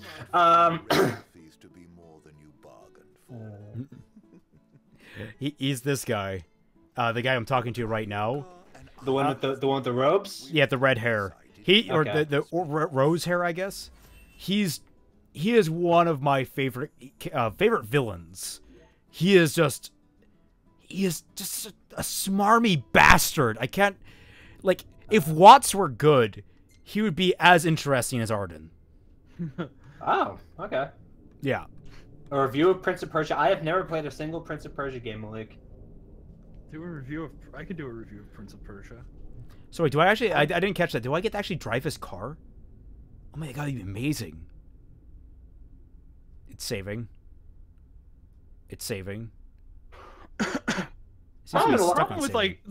Problem with game reviews is I don't know how to do them. They're just not like my. It's weird because I couldn't talk about it's talking about both the gameplay and the story. We're talking about like how they I need something unique to say. I need like some experience that I think would make for an interesting video, and that's like my biggest downfall as a YouTube guy. Yeah. Because video games you can't just talk about the story. You have to talk about, hey, how does it play? That's the thing. I remember I've done like just vlog game reviews in the past. Do you know Give and Take? Have you ever heard of Give and Take? No. he does this series called GRPJ, which is a good reason. I was best boy to play before. Why did I get fired? Malik is like, I'm fired. What? Why? When was I best boy? I don't know. Okay, all right. Anyway, give it. Gladly accept the mantle of best boy. Anyway, give and take. Yeah. He has the series called GRPJ, which is a good reason to play a JRPG. So he'll play a JRPG, and then he'll just sit in his chair with a green screen, like with a green curtain, and he'll like just fuck with that the whole time, but like a green screen like footage of the gameplay underneath it. So like he'll like wrap himself up in like the green screen, so he'll just have like his like big old like bushy beard and his hair like out of this green mask that he just puts the footage behind, and it's like the funniest thing in the world. Jesus, he's one of my favorite video creators. He is making it like an actual animated show now. So he hasn't been doing YouTube, and it's like really sad, even though he's like way more successful and he's like making better stuff. I mean, I wish we could be making our own original animated show, but we're all writers. Like the guy. Yeah, like the guy who made one of my favorite Bridge series, The Bridge on Titan. He had to stop doing that series because and his own original stuff, because he got hired to be an editor for Team 4-Star, which is like, that's really awesome, but I really liked your original content. Sorry about that, Perfect Harbinger. Will, we apologize for interrupting your nap. Yeah, no, you actually got to the best part, which is, well, you came in right as we're hitting actual plot development. Okay. Yeah. Chapter 4, Living Legend. So, do I get to drive Arden's car? That's my question. And to answer your question, TBA, they don't know that Arden's the main villain now. Oh. This isn't a race, it is a chase. You're not to pass me. Lose sight of me. Oh, Jeff in chat saying, okay. I tweeted earlier at him. I mean, I don't know anything about this game, so I wouldn't know. It is a fun game. Yeah. Can I please get on the road? Thank you. On the road again.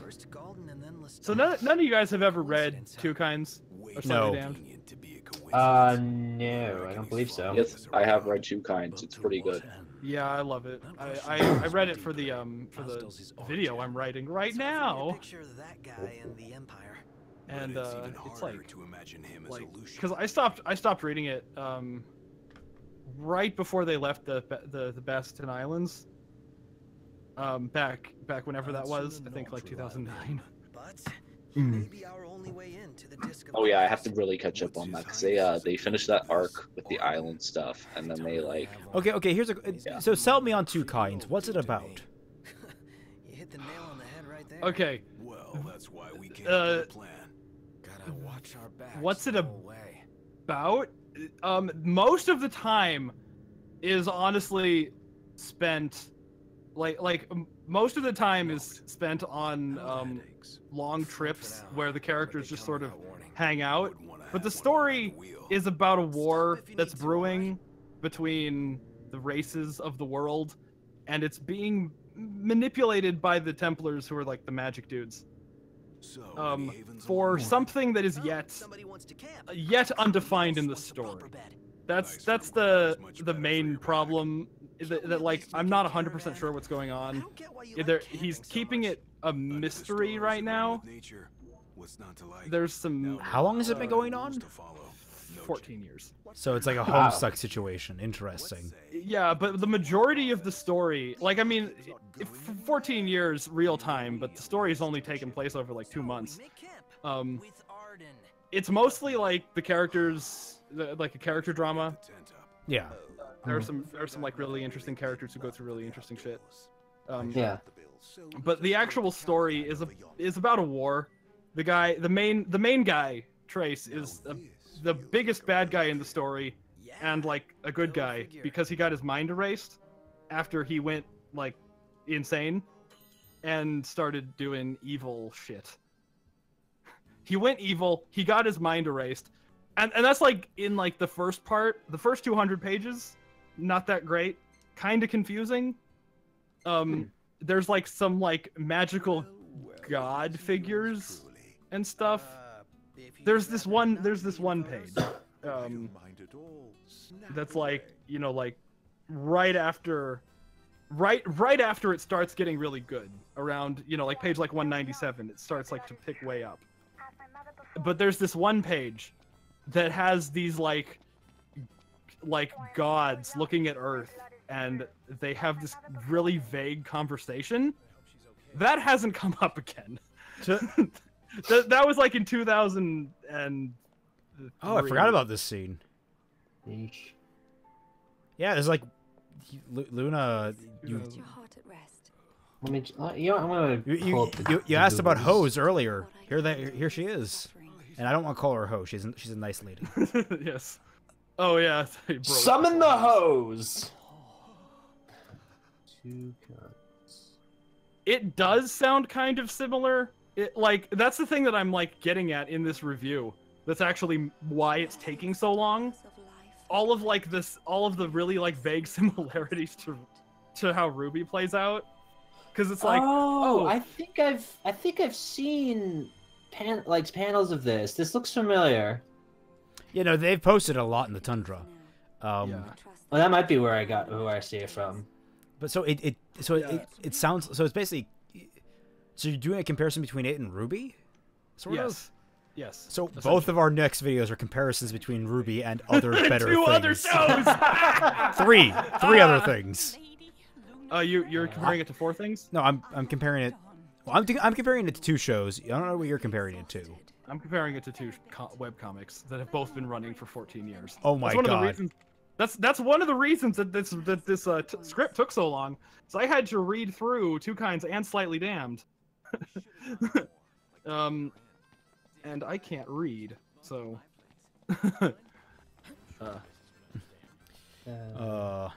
Wait, so she's performing healings under a tent? That was going on here? Wait, in that scene, she's a healer. That's sort of the big thing of her, is that she's the Oracle, and she heals those who are afflicted with what's called the Star Scourge, which I'm not entirely sure what that is, but it's a horrible disease that's afflicting the world. It's like geostigma, or kind of. Okay. So that was her doing some healing practice. I should warn you. We're about Luna's a mercy main.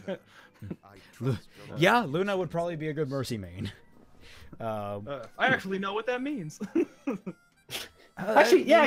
Now that I think of it, she does kind of look like Mercy. Prompto's a hardcore McCree. I guarantee you that. What would I do? What would I be in Overwatch? Who would you main? Yeah. Who would I main? I mean, like, okay, like, are we talking like who would you be or who would you main? That's the difference we want to. Well, I mean, yeah, who would I main? Not maybe tell me who I would be after. What do you like doing in a multiplayer shooter? What do you like doing? Not playing. Who would I be? What do you like doing in a multiplayer context? What do you like doing? Like, okay, describe what your favorite build in Dark Souls is. My favorite build in Dark Souls is a faith build. Just fast roll and Wrath of the Gods. That's my favorite. So like support? Is that no? Not necessarily. Like fast roll and Wrath of the Gods, because AOE. Wrath of the Gods is like big an AOE AOE spell. He's an AOE kind of guy. Yeah. AOE. Okay. More so than the AOE, it's how fast Wrath of the Gods launches. It being AOE is good, but that's not. Oh, I made a comparison, Malik. Hop off my dick, please. Jesus Christ. Okay. Tracer. Tracer. Well, Tracer's. She's not really an AOE though. She is fast. I mean, she's fast and evasive. Yeah. She has the dodge. Her power is that she like rewinds time to like suck bullets out of her. Right? You might like McCree because he has a dodge roll. She has a rewind. Yeah, she has what's it called? Rewind, I think. Yeah. Yeah. Well, this will be interesting information. I mostly made Junkrat because spamming grenades is fun. Like Samus. No, he fires a Riptire. Oh, he fires it. Okay. Yeah. Yeah. The I don't know this game. the It's fine. It's fine. what is it? I only play like every now and again. It's not like I'm only like level. I don't even know if I'm level 20 in. No, I think I am. I'm not level 25 in that game. I've only played it once or twice. I remember I liked Genji. I was playing on a really laggy server too, because we were at work when we were playing. Yeah, like online shooters, man. If you get a bad server, you're gonna have a bad experience. Or if you're me, you're just gonna have it. The I played Modern Warfare 2 in its prime, and that's probably one of the worst FPS experiences you're ever gonna have. Dude, I played Modern Warfare 2 when it came out, and thus all the glitches were in established, and like my personal favorite was the care package glitch, where where you run, you just don't. You run so fucking fast. Yeah. So if you got like a marathon lightweight and you got the care package, man. You were just unstoppable. You run like a fucking Kenyan. You move so fast, you broke hit detection. It was great. Yes. Yeah, my favorite Modern Warfare glitch, I think it was Modern Warfare, but it was this guy who like found the one spawn point and just started like stabbing the air and got like 50 kills in a row. I've seen that. Well, yeah. My friend. I know. Yeah, Dr. Pepper. I know Modern Warfare 2 is getting remade, and everyone's so excited. I'm like, do you not remember the hell we lived for an entire year playing that game? Yeah. And then wait, I'm already everyone's Danger Close favorite grenade launcher launcher character. The big thing to me is Reaper. I wish I could like weigh in because I've never played the game, so. Modern Warfare 2 had. All right, so. Sorry, one of my favorite glitches. I wanted to get on this because I don't want to forget it. My friend loved it the most because it was the javelin glitch, where if you did some combination of inputs. The javelin is the most powerful weapon in the game. Like it locks on the shit, it just blows the fuck out of everything. It's slow. That's why most people don't use it. It has a lock on, but the thing that's terrifying about it, like the glitch, is that when you activated it, you had your javelin out. You couldn't fire anything because you would ruin the glitch. Oh, it has no multiplayer? Oh, thank God for that. But when you run forward, if someone shoots you and kills you, you explode as though you yourself are the javelin missile. So the entire purpose of it is to get in close and knife people. And if they killed you, you would explode and kill them. So my friend, did this, and someone else on the enemy team did this, and they ran up to each other, and neither of them could do anything because they both recognized what they were doing. So it was a Mexican standoff, and then someone shot one of them. It was. Yeah, people didn't like the COD 4 remake. I remember that. Well, I didn't get a chance to play it, so like I didn't really see what the problem was. I think it's less that people didn't like it, and more that people didn't like how it was handled by Activision. Yeah. Wasn't it like a pre-order bonus, like exclusively? Yeah, it was exclusively. You had to have the World War II disc in your system in order to play the downloaded COD. Not World War II, Advanced Warfare. World War II just came out. Yeah, that's even worse. Yeah, Infinite Warfare and Advanced Warfare. I don't think anybody even fucking played those games. Well, obviously Dark people Souls did. Remaster, I'm not hyped for it at all.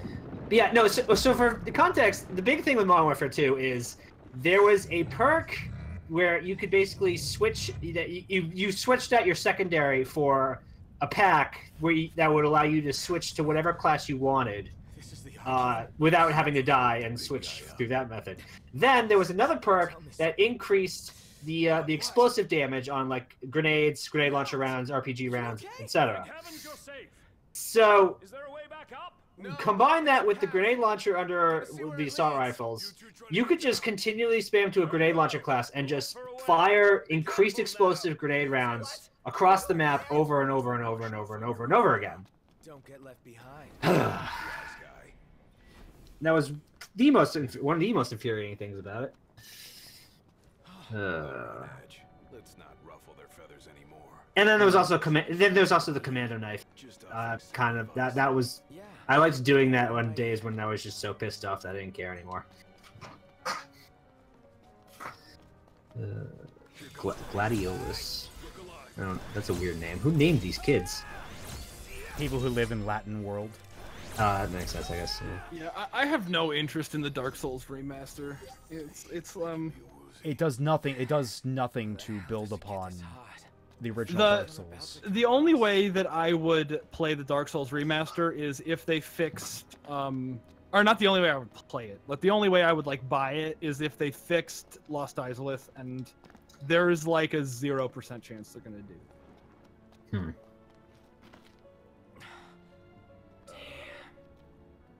I've played a little bit of Neo.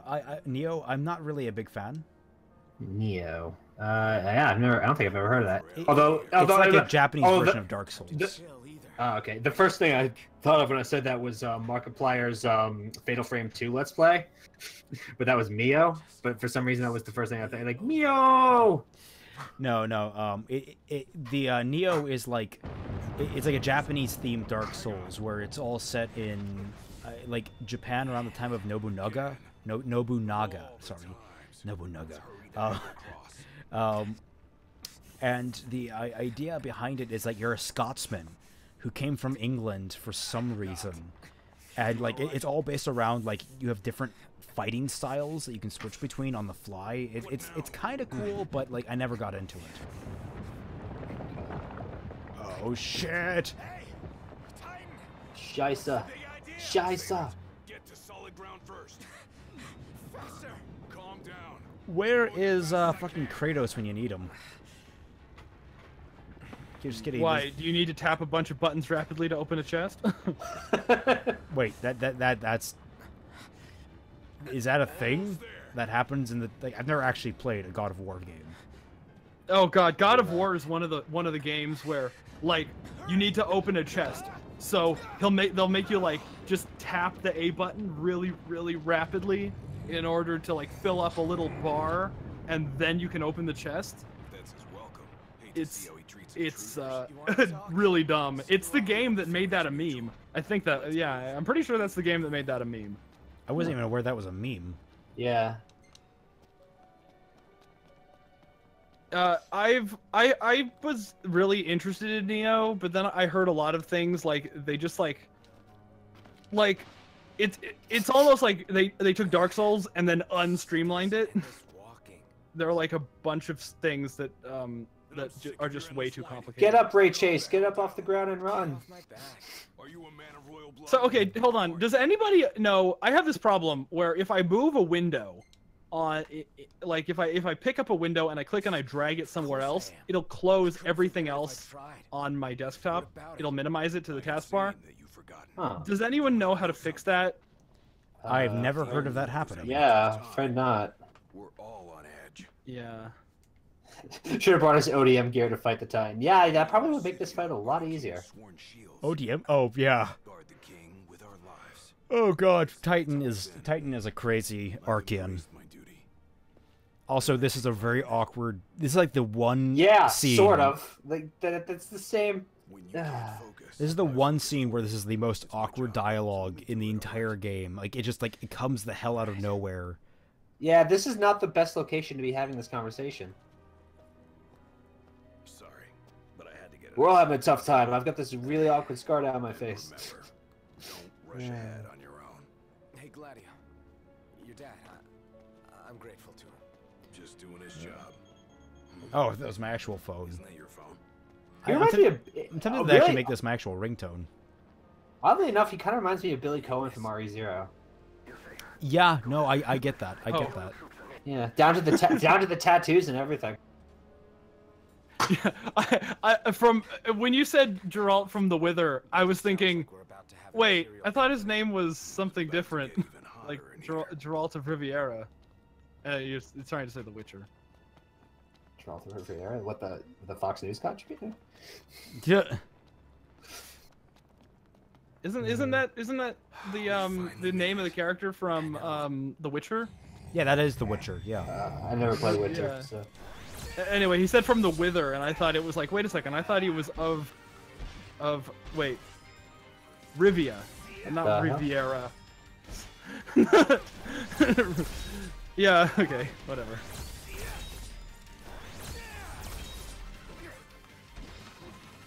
Dr. Pepper is queen of the castle as his notification ring. No. I mean, that's a good one.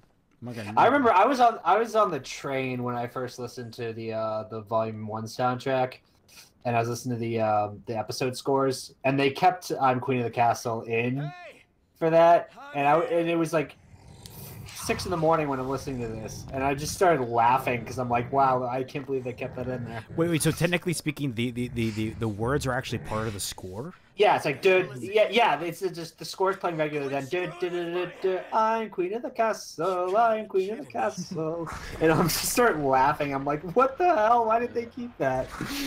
I think that's the only time in any of the episode soundtracks that, the soundtracks for the episode scores that one of the lines for the show is actually in it. It's kind of weird.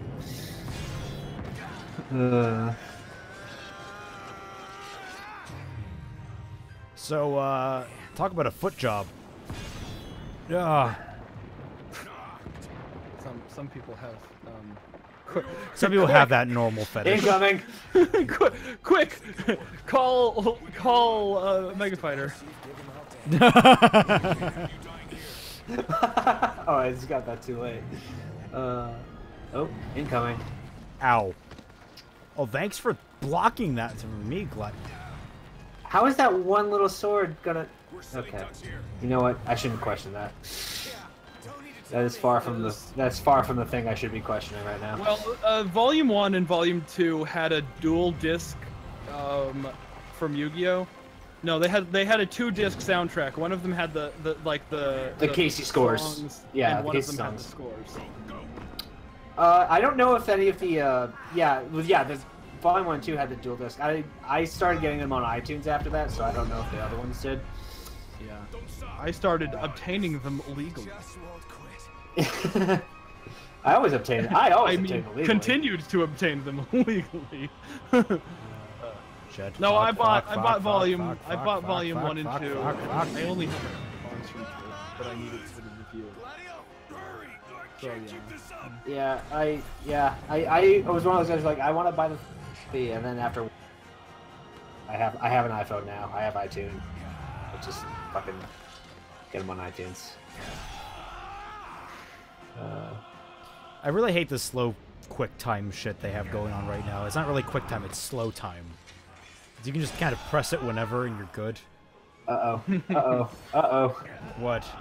Oh, you looked like you were about to get it there. No. It kind of reminded me of Resident Evil 6, like when you're with the camera angles and stuff, because yeah. The running with the camera angles was so awkward. That's one of the big, like, I'm forgiving on RE6 for a lot of things, but that's one of the things I'm like, yeah, no, that was bad game design. I didn't mind that actually. It was just really awkward to. I mean, once I figured it out, it was fine, but like there were a couple times where the camera angle definitely got me killed. So wait, this is like a futuristic kind of setting, right? Modern setting. Modern setting, okay. Yeah. It's like everyone's fighting with a sword. Like, do guns exist? Oh yeah, guns exist, but we have like magic. Ouch. No, I'm just wondering, like, if we live in a world where guns exist, why do people still fight with swords?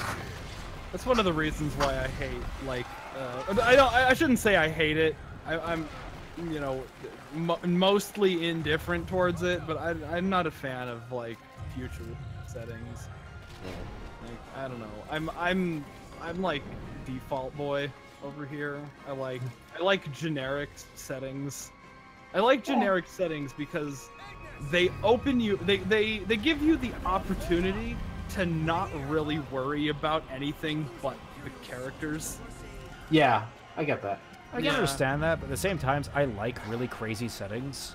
Like I love modern. Like I have not seen enough modern settings. Like, I want to see one of those generic fantasy settings, but in a modern time. Hey, see, this guy's using a gun. You see, like, what you mean? How is definitely a good question. I mean, like, because like you have to actually find a way to. Because like I mean, it's like high fantasy, right? It's ripping off Tolkien. I watched a bunch of terrible writing advice videos because somebody put it in the tundra, and it was like, yeah, that one video. I'm like, but I like that stuff. Well, the RWBY thing is that I don't mind because that's most of those weapons are blade and gun. Like they're two for one purpose. Yeah, that was like what was so good is like it combined the idea that okay, you can be a close range combatant and a long range combatant in the same breath.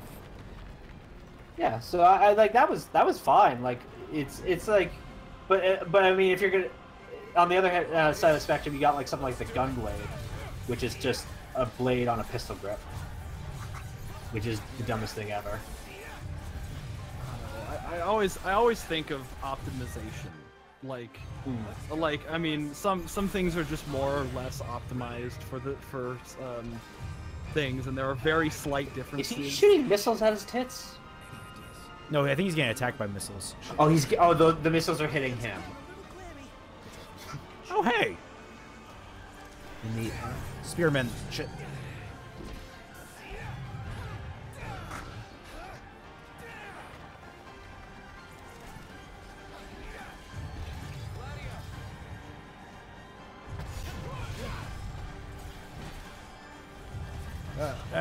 Yeah. I love how you like. That's a big complaint I have with a lot of games. Like you can somehow kill giant monsters by beating the shit out of their hands. Yeah. Like, how does that in any way make sense? Oh man, I literally never thought of that before. Seriously? Oh man, I don't know. I just you say that and I'm like, how does that work? Like the old Iron King in Dark Souls 2. You just whack at his fists. Like, I mean, sure that would hurt, but how does that kill him? Exactly. I've never thought of that before. Yeah, at least with Bongo, you could detect the eye afterwards. Yeah, and then like what was it? The skeleton, Mr. Skeleton Man in Dark Souls 3. Well, like, that was his. Those are the things keeping him alive. Like he has an excuse. Yeah. They go into anaphylactic shock and die from that. They're allergic to oh, my fingernail! I got a hangnail! And then they die. Yeah. That's a really detailed hand. Yeah, Bernal also had lasers in her weapon. It was still a stupid weapon. Oh, it was one of the dumbest weapons ever. Mm-hmm. I wish it like did something. So now, I mean, I'm too like depressed about RWBY in general to like Grim sharks with frickin' laser beams attached to their heads. That's what RWBY needs. This is actually one of the best developments in the story because now I can access the like this, maybe killing it, that might make sense, but like just beating the hand in general. When they did these combo attacks, for some reason I think of it like a scene from like Grease.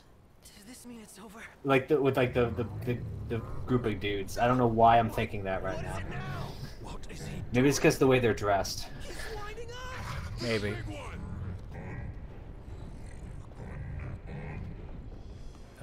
What? I think they cut his. They cut the hand off. Yeah. Yeah, you cut the arm off. Which, that could theoretically kill someone pretty badly. Shock, yeah. Arm. But, I mean, this is literally a god. Okay. You can kill a god by slapping its fucking fingernails. This god's eye is, like, hanging from its, like, socket. I think. That's what it looks like, anyway, to me. But yeah, this is actually one of the best mechanics in the game. Is that, like, okay, basically you came here to get the Archon. He is your summon. You can now summon a god to fight for you when you're at your weakest. Word. Yeah, it's awesome because, like, when you go into critical, you can just be like, no, I got a god, bitch. And he comes down, he just smashes shit. It's awesome. I'm a god, motherfucker. I'm a god.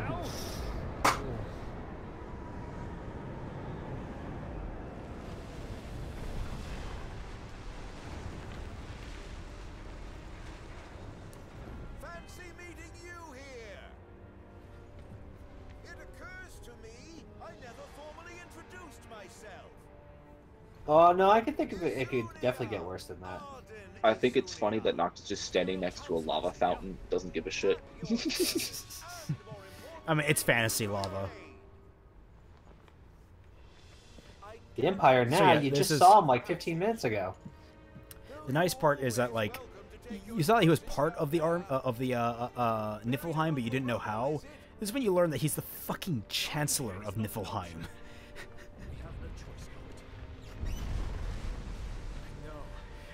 The thing that sucks the most about this is that the motherfucker takes your car.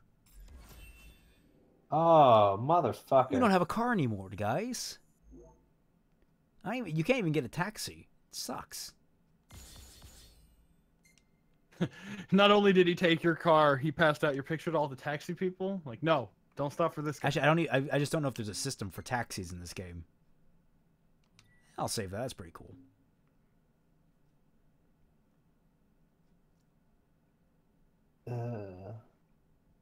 Yeah, no, Morose, I can get behind lasers being kind of a weak weapon. I always prefer, like, bullets to most types of weapons. Yeah. Bullets are just more satisfying. And that's one of the reasons why I prefer, like, you know, a high fantasy setting, because it's not, you know, that it removes that whole problem, that whole discrepancy of, like, we understand what's going on here. We have pieces of metal and on sticks. Well, see, I've yet to actually see a movie that really did lasers justice, because lasers are more horrifying than they're ever portrayed in film. Like, if you get a weaponized laser, you don't see that shit. You don't actually see unless you have, like, some kind of debris in the way. But, like, yeah, lasers are invisible. Like, laser weaponry is fucking invisible. So literally Chapter you just 5, point Dark and Cloud. click and someone's head explodes. Shit. Yeah. Oh yeah, Darren DePaul, that man is a saint. I That's love his Reinhardt, delivery. isn't he? What? He's Darren DePaul's Reinhardt, is he? I think he is, but he does the voice of Arden in this game, the main antagonist. And he does such a beautiful job with his voice. It really is just so silky smooth. It gets really... Yeah, Malik. I don't. Can they destroy relics? Or like, would destroying the relics cause the world to, like, the world order to go out of whack? That's a good question. What did you say? What? Yeah. You talking about RWBY? Would destroying the relics cause the world order of Remnant to? Well, I mean, the world order of Remnant is kind of fucked because, you know, we know who's writing it. right, of course, but like it like. I don't outside of the right. Yeah. They haven't said, so Yeah. it's impossible to tell, right? Exactly. This is why I ask these questions. Yeah, it's like, I don't know. There are a lot of questions about RWBY, but whenever I hear a question, whenever I see a speculation video, I just sort of get more upset. Yeah. By the fact that, like, there are people asking these questions, but who, like, if you have the wherewithal to ask these questions, do you have the wherewithal to, like, consider the way everything else has been written? Yeah, I've seen a few of these YouTubers with these reactions, and some of them have, like, interesting ones. Some of them crack theories. Yeah, I mean, even something like, you know, ooh, what would happen if you destroyed the relic? Just like, I mean, can you destroy a relic? That's what we're asking now. It's like, such a. I'm sorry, I'm not paying attention quite as much. I'm trying to focus. It's on such a the broad. That's It's fair. such a broad topic. It's like an incomprehensibly broad topic. Yeah. And like, and it doesn't matter. It's never come up before. Like, I mean, yeah, I don't know. Like, oh, they need to get the I'm more interested in something like they need to get the relic to Atlas. So will the writers remember that Atlas's borders are closed? Like, that's the most interesting question to me about, you know, what's upcoming in RWBY. Are they going? Yeah, are they going to remember that? That'd be hilarious if they didn't. Yeah, me and Eden have this little bet going. I guess And then they everybody get, could and then they get in on it. And then they get there and it's like, oh hey, winner's now somewhere else. We send her off on another mission. So Even it's though like the borders were closed. It's basically like it's like guys, you clearly can pay Elizabeth Maxwell to be in your shows. So like, I don't know why. She's fucking Scout. She's Scout. She's Nikki. Someone's sending us a message. Who? Nikki from Camp Camp. Camp. Okay, yeah. Is that the older woman? No, that's the little girl. I thought that was. Yeah, no. Nikki, the green-haired girl. That's Elizabeth Maxwell. That is. Yeah. That's. I thought that was fucking Samantha Ireland. No, Samantha Ireland is the three girls from that other camp. Oh. The Flower Scouts. Wow. Okay. Interesting. All three of them, yeah. I guess I never looked at the credits. No, I always pay attention to cast credits. For not just for Rooster Teeth stuff, for everything I watch. Yeah. Luna. But I like knowing who voices who. Yeah. But yeah, me and my friend have this bet going. It's almost like an episode 1 specific version of Rubingo. And I'm thinking that, like, okay, we're basically down to like 2 potential solutions. Is that either they're going to try to redo Volume 4, except instead of going from Vale to Mistral, they're going to go from Mistral to Atlas, and they're going to take an entire season to get there. Yeah. Or there's going to be a time skip, and they're just going to be at Atlas. That would be that's the way I'm thinking it. It's like one or the other. No, I'm thinking that there's going to be one episode that leads to maybe leads to Atlas, or maybe my prediction is that the first half of the volume is going to be them planning to go to it, and then them actually going there, and then the second half is going to be there, and then a quick wrap up of everything that needs to be done there. Yeah, and one of the things that that I was suggesting was that Watts takes over as headmaster of Mistral and forces them to enroll in classes. That was like my bet. How would Watts do it though? Because it said in Volume 5 that he was a disgraced scientist. So my guess is that maybe he got disgraced. I don't know. Like it doesn't matter. Does it matter what? I guess not. Raven said about him. Who is Raven? She's a bird, motherfucker. She's a bird. Prefer Volume 6 was traveling to Alice than if there was a big time skip. I would prefer, you know what? Yeah, if there's another time skip, I mean, like, what would be interesting is if they did what Raymond said and just had like an episode or 2 like on a boat.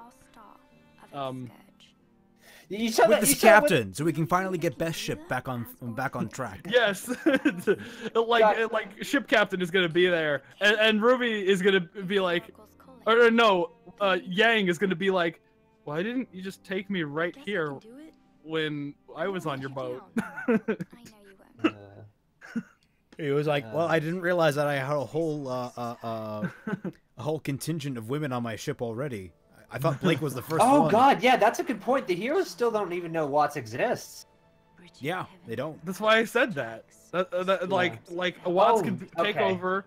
Watts could take over after Lionheart got killed by the Scythozoa, and then he could. You want to take over Headmaster's Control or Haven? Yeah. Oh, I thought you were saying Atlas. No. Yeah. Haven would work. Yeah, sure. Haven could probably work. Of Haven, and then forces them to enroll. Like they're about to leave, and he's like, "Where are you going?" There's like, truancy laws here, so you have to do this and this, and get into class. That could potentially be interesting. And then they would have a season of being at Haven. They would have to actually learn. Oh, but then they might the writers might actually have to remember to put the rest of Team Sun back in the story, and we can't have that. They might have to, but see, that would split up Crow and Ozpin, so that the students, because they still need to take the thing. So Crow and Ozpin could be there walking to fucking Atlas storyline and then get ambushed. Wait, by- is Oscar? Oscar's not old enough to go to Huntsman schools, right? Oscar's 14. He's 14. Right? Okay. Yeah. Right. So then, no, he wouldn't be. Or maybe fucking Watts could be like, oh no, I mean, if Ozpin would let a 14-year-old in, Oh, maybe, yeah. or maybe he'll send him to like whatever. Whatever the Signal Academy is. Yeah, whatever the equivalent of like Huntsman Middle School is. Yeah, like I think if Watts plays his cards right and like splits up the team, and then like a Tyrion with his like new fucking robo tail or whatever. I am holding out that his stinger is now a cannon. I am holding on to that like a plasma cannon. And then there could be they could force the students to go to school. They could basically take Ozpin or Oscar, I mean, away from Crow, make Crow fucking hoof it all the way to Atlas, even though there's an ocean in the way. And then in the midst of that have the rematch between Tyrion. I feel like that's like the most obvious way to play out season 6. But the tail isn't canon. Fuck you, Dr. Pepper. That would just turn him into the fucking Scorpion from Spider-Man. I was thinking I keep thinking Scorponok from Transformers, but yeah. Why did I fail that reflex? Should have passed that. Have you guys ever played Long Live the Queen? No. No. I really enjoyed it. I think you would like it because it's about a girl who has to either become a magical girl or say fuck that, and I imagine you would just become a magical. Yeah, I mean, like, why not? Because it's less fun than playing the game the other ways. Varying degrees of all, yeah. I mean, in some ways it's easy to predict RWBY, and in other ways it's like, what the fuck is going on? It's like predicting RWBY is a weird game of predicting how will they fuck up hardest.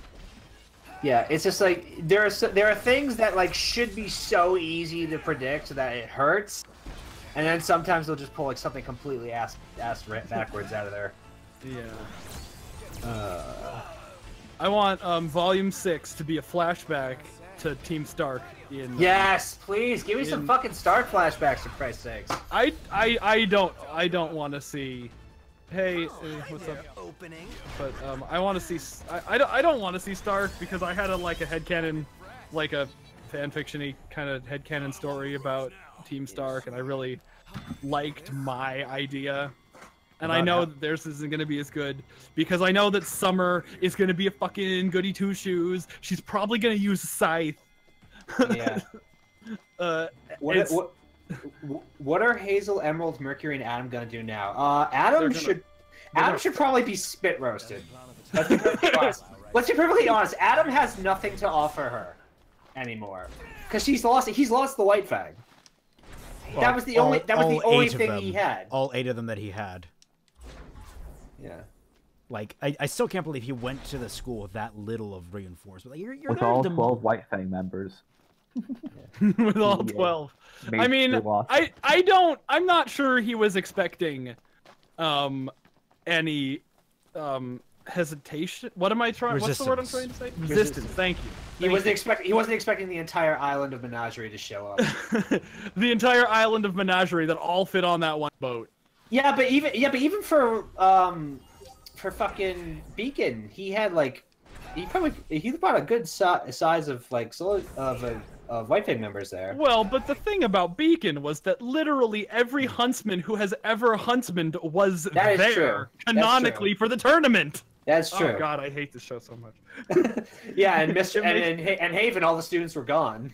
And they didn't bring anybody. It makes perfect sense. They did that. They did this in the exact wrong order. They did the hardest one first. They did the easiest one second. And now they have the 2 other hard ones to do. I mean, like, no support from the inside. Honestly, like they really should have just done it like Beacon it should have been Beacon, Atlas, Vacuo, then Mistral. No, the I didn't say it was a plot hole. I was just I didn't say like Adam bringing not much resistance was a plot hole. I was just saying like, what was I saying? I don't remember. The tournament should have gone off without a hitch. Yeah. And then after that, the fucking tower in Vacuo should have gone down. Yeah. They should have been rigging it the whole time so that Vacuo students were losing. Like that's what they should have done. Like, which they actually did. No, the Vacuo students lost. All of the Vacuo teams lost before they got access to the randomizer. So they should have got access to the randomizer first. Then they should have put all of the Vacuo students up against like the main characters, and then they would have won. And you think, oh, they're trying to make the Veil students lose, but they're not. They're trying to make the Vacuo students lose. So the Vacuo citizens get all disheartened and they're grim about. And then they could have like taken over the school right then. And then everybody would be like, what the fuck? Oh no. And then they should have done Veil next. Because everybody would be like suspicious of Veil. It's like, oh, you guys, you beat all our students. Was this planned? You guys are hosting. What happens? I don't know. They should have done anything more interesting than what they did. Yeah, no, the attack on Haven should have gone off without it. Yeah, I mean, literally all they had to do was go in, get the relic, and leave before somebody found out. Why didn't they just kill Raven and her squad and Vernal right there, like when they didn't have to alert anybody. Like the whole plan, like, hey, come here and talk to Lionheart. Like that didn't need to happen. Just get the relic and go. Yeah. That you made that needlessly complicated, and now everybody's dead, pretty much on your side. It's all bad. Anyway, Emerald and Mercury. Well, she's got to add the ranks somehow. So.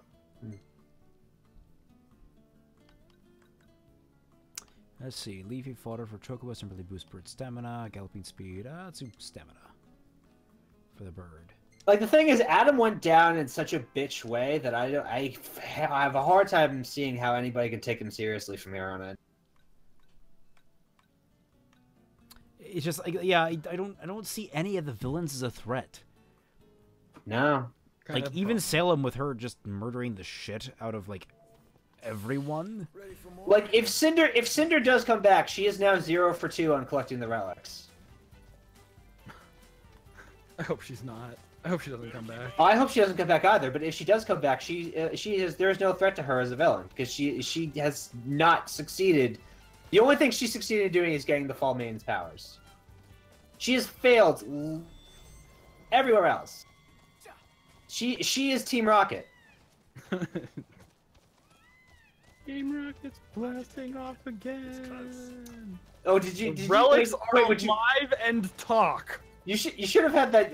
I don't know if you had. I can't remember if you had that joke in your abridged when she was flying off, when she was like falling. That could have been a good. That would have been a good point for that joke, maybe. What joke? Like no, I mean my joke in the abridged was like, I don't want to be in this anymore.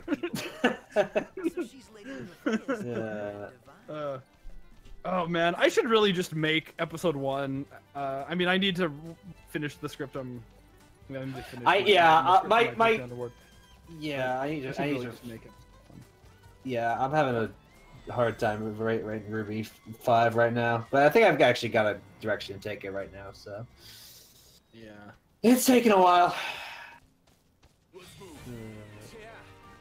She's successful at making me pissed off at her. Yeah, pretty much.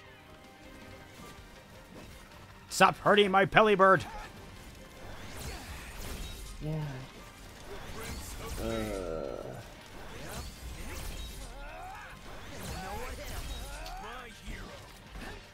Adam would have made a really good. I think Adam would have made a much better like anti-hero.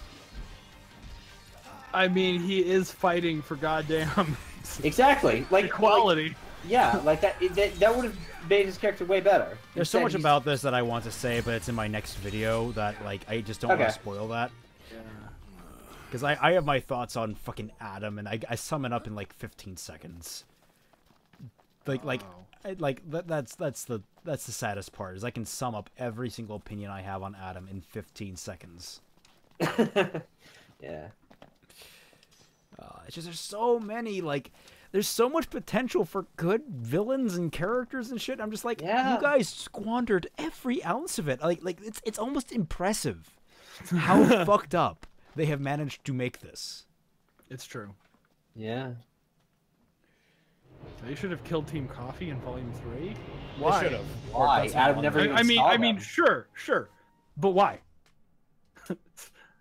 Why? He never even met them. As far as I know, as far as we know, he doesn't even know Team Coffee exists.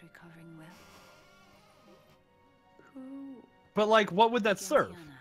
Like, I mean, it would make him a bad man. Who cares about Team Coffee? Anyone that has a rabbit fetish. Yeah.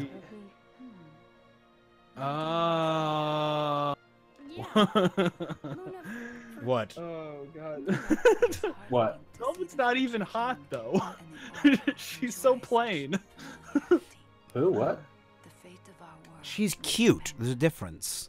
Who are we talking about? Velvet. Oh, okay. With Gentiana. Yeah. Anyone that has a clothing fetish. Yeah, I mean, I like Coco. I like Coco's design. I've said this multiple times. I like it so much, I think I'm going to steal it for one of my works, and by that I mean I'm going to steal it for one of my works. I mean, maybe if he just casually cut them down in the middle of his rampage, why not? Fine. Yeah. Yeah, I mean, Coffee doesn't okay. If we're talking about my version of events, Coffee being cut down, not a terrible idea. I need to bang Coco to get her sex power? What? Oh, have you not seen that meme? Did you see that? No. Oh my god, go to the... Oh, I actually don't know how back up it is, but it was in the Not Safe for Work chat room, South Pole. It was in the South Pole. There's a lot of things in the South Pole that I just kind of skimmed through, to be honest. Yeah, but it was this like whole thing. It was like the sex powers of like all the female characters in RWBY. And you got to fuck 4 of them to like gain the sex powers. And then they're like, you can bang any of the other ones. Ideally, that should be your goal, as it says in the post. But like, you don't gain the powers from any more than 4 of them. So you have to choose which 4 you get it from. But like my favorite one. I mean, I picked. I think I posted my picks. You posted 2 of your picks. I think we know a couple of your picks. Yeah, Blake and Callie were the best ones because those play into my fetishes. Yeah, I can see that for Blake. Yeah. Not the RWBY one because that misunderstands my fetish. But my favorite one, or my favorite combination, was if you picked Arslan. Nobody ever knew you were there, which doesn't make sense because Arslan's the only memorable character from episode 1 of Volume 3. And oh yeah, the chick with the chick who punched the boulder. Yeah, and I had to think about that for a second. And Penny, because Penny was Overload, or I think that's what it was called. But you could choose when you came, and you could keep fucking forever. And your cum would just build up and build up. And I was like, okay, here's what I'm gonna do. I'm gonna pick Arslan's power and take Penny's power. I'm gonna go to a room. Demonetized. Oh yeah, we are. I'm sorry. It's all right. It's all right. We need a super chat. God damn it, balance out this demonetization. But like pick Arslan's power. Nobody knows you're there. You go into a room, you pick Penny's power, and you just jack off for like days. Nobody knows you're there. And then you build up your entire load, and just out of nowhere, one day, an ocean of jizz just explodes out of the room. Jesus Christ! I wouldn't even use it for anything. Well, no, and on top of that, there was who was it that you could fuck, and you just start like you get stamina based on how like. Actually... Oh yeah, that's Coco. That was the one that was the third one I picked. Yeah. Okay, Coco. Yeah. Yeah. You get stamina? Oh yeah, So like keep every going? time you fucked a girl, you didn't have to sleep that night. Well, then like jacking off would count for like 15 I'll be minutes. honest, I think I would go for Coco. I think Coco that doesn't matter. It takes longer than 15 minutes to jack off anyway. If you do it right. I think Coco's my pick. Yeah, I'll be honest there. Yeah, it was the only like real like actual like you'd be a fool to pass that one up. All the rest of them were like you know like either like fetishes or like kind of funny. Like if you picked I think Neon, it was like lesbians started being attracted to you. I don't need that. I mean, that one tempted me. That would make things too awkward. that one tempted me, but like, I don't What know. would you do with that though? Because they'd still be, I assume they would still be interested in women, or yeah, it's like I'm not a woman. Like I think it would make them bi for you, basically. But like at the same time, okay. I don't see the point in that because like the best part about lesbians is being lesbians. Yeah. It's not about being a straight guy with a lesbian. Like that's no. You can't just do that. That's not how it works. And I've been in that exact situation, so I know how awful it is. It's like it's not. Have you ever Have you ever described that on air? I'm not gonna say what it is, but have you ever described it on air? Because I don't think you have. I don't remember. I don't think you have. So I'm not really sure if you want to blow the lid off that at all. The tale of how I lost my virginity. To a lesbian? I guess I'll. You can go ahead. I'm not gonna stop you. So I guess I'll tell you.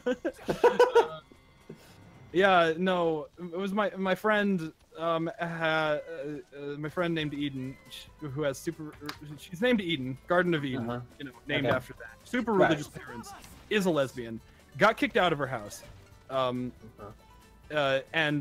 lived with a teacher at our school for for the 4 years of high school, basically.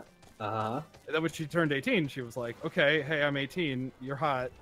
And we're both girls, and she's like, "Oh no, no," and like that was like really disheartened her, and she wanted to go out and just get laid from anyone, and found this girl who had a sort of a reputation for being slutty. Okay. And she found her, and she just basically walked up to her and said like just flat out straight to her face, just like, "Hey, okay, everybody knows you're like super slutty.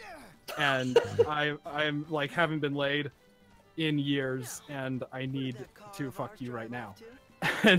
And she was like, what the okay, 3 ways only, just as a joke. And then I get this call. And I was like, okay, fine, I guess. I'm like, are you serious? And she's like, I think so. And that was just. And that just happened. So Fat Man is the only person I can say is batting 2,000. Wow, that is way more interesting than my first time story. We were just watching Indiana Jones and the King Crystal Skull. Oh God, no, that's interesting. How did you manage to keep it up during that? Well, we did it after the movie was over. Yeah, how can you do that without still burning in your retinas? I got 12 crystal skulls for you. Yes, Perfect Harbinger was spared. The stream died apparently. Oh, I hope it's still on the VOD so that anyone can. I mean, it's still playing for me. It's 250. Make sure you add that to the timestamp. Like add 245 to the timestamps in the description of this video.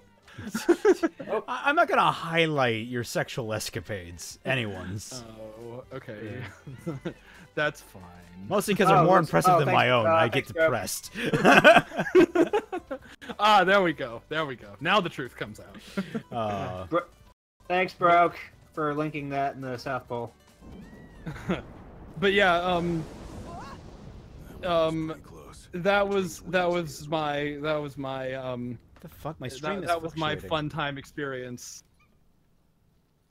I'm gonna check the stream because it does seem to be fluctuating. Who's May? May, the sniper chick from Volume 3, Episode 2. Yeah, Mei Zedong. That was a girl? Yep. Yeah. What Wow. the shit? What the? Okay, there we go. Okay. Yeah. Learn something new every day. So now does the truth come out? Do you understand those weird feelings you were feeling towards? No. It's like Zap Brannigan. Armature Chain. I don't know if I want to do Armature Chain. It kind of sucks. Gain AP for Conjuring Armature. Let's see, what does this do?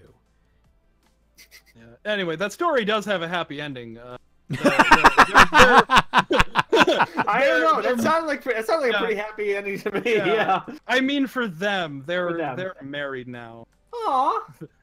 Yeah. Wait, both? Wait, who? The two both Eden girls. and They're Flora. They're married now. Aw. Those are the chicks. So that's so cute. That's really... strange. Oh, you know, I know that. I know that story, but like, it's cute. But like, think about that. You were the inaugural. Yes. It was horribly awkward, but still. How did it?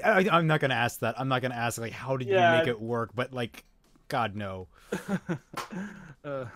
Spirit level. Yeah. You might not want to know.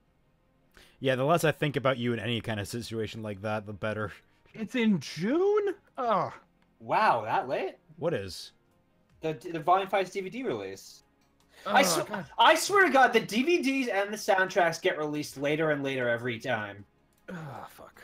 That sucks. Like every year, it comes out later. More energy. I meant they know about your reviews. They're trying to make it so you have to wait as long as possible. Extra like every soundtrack wait is fucking agonizing. Yeah. Yeah, I'll go Brim Magic. I might send them an email, and just say, hey, I review RWBY. Can I get an advanced copy of the DVD?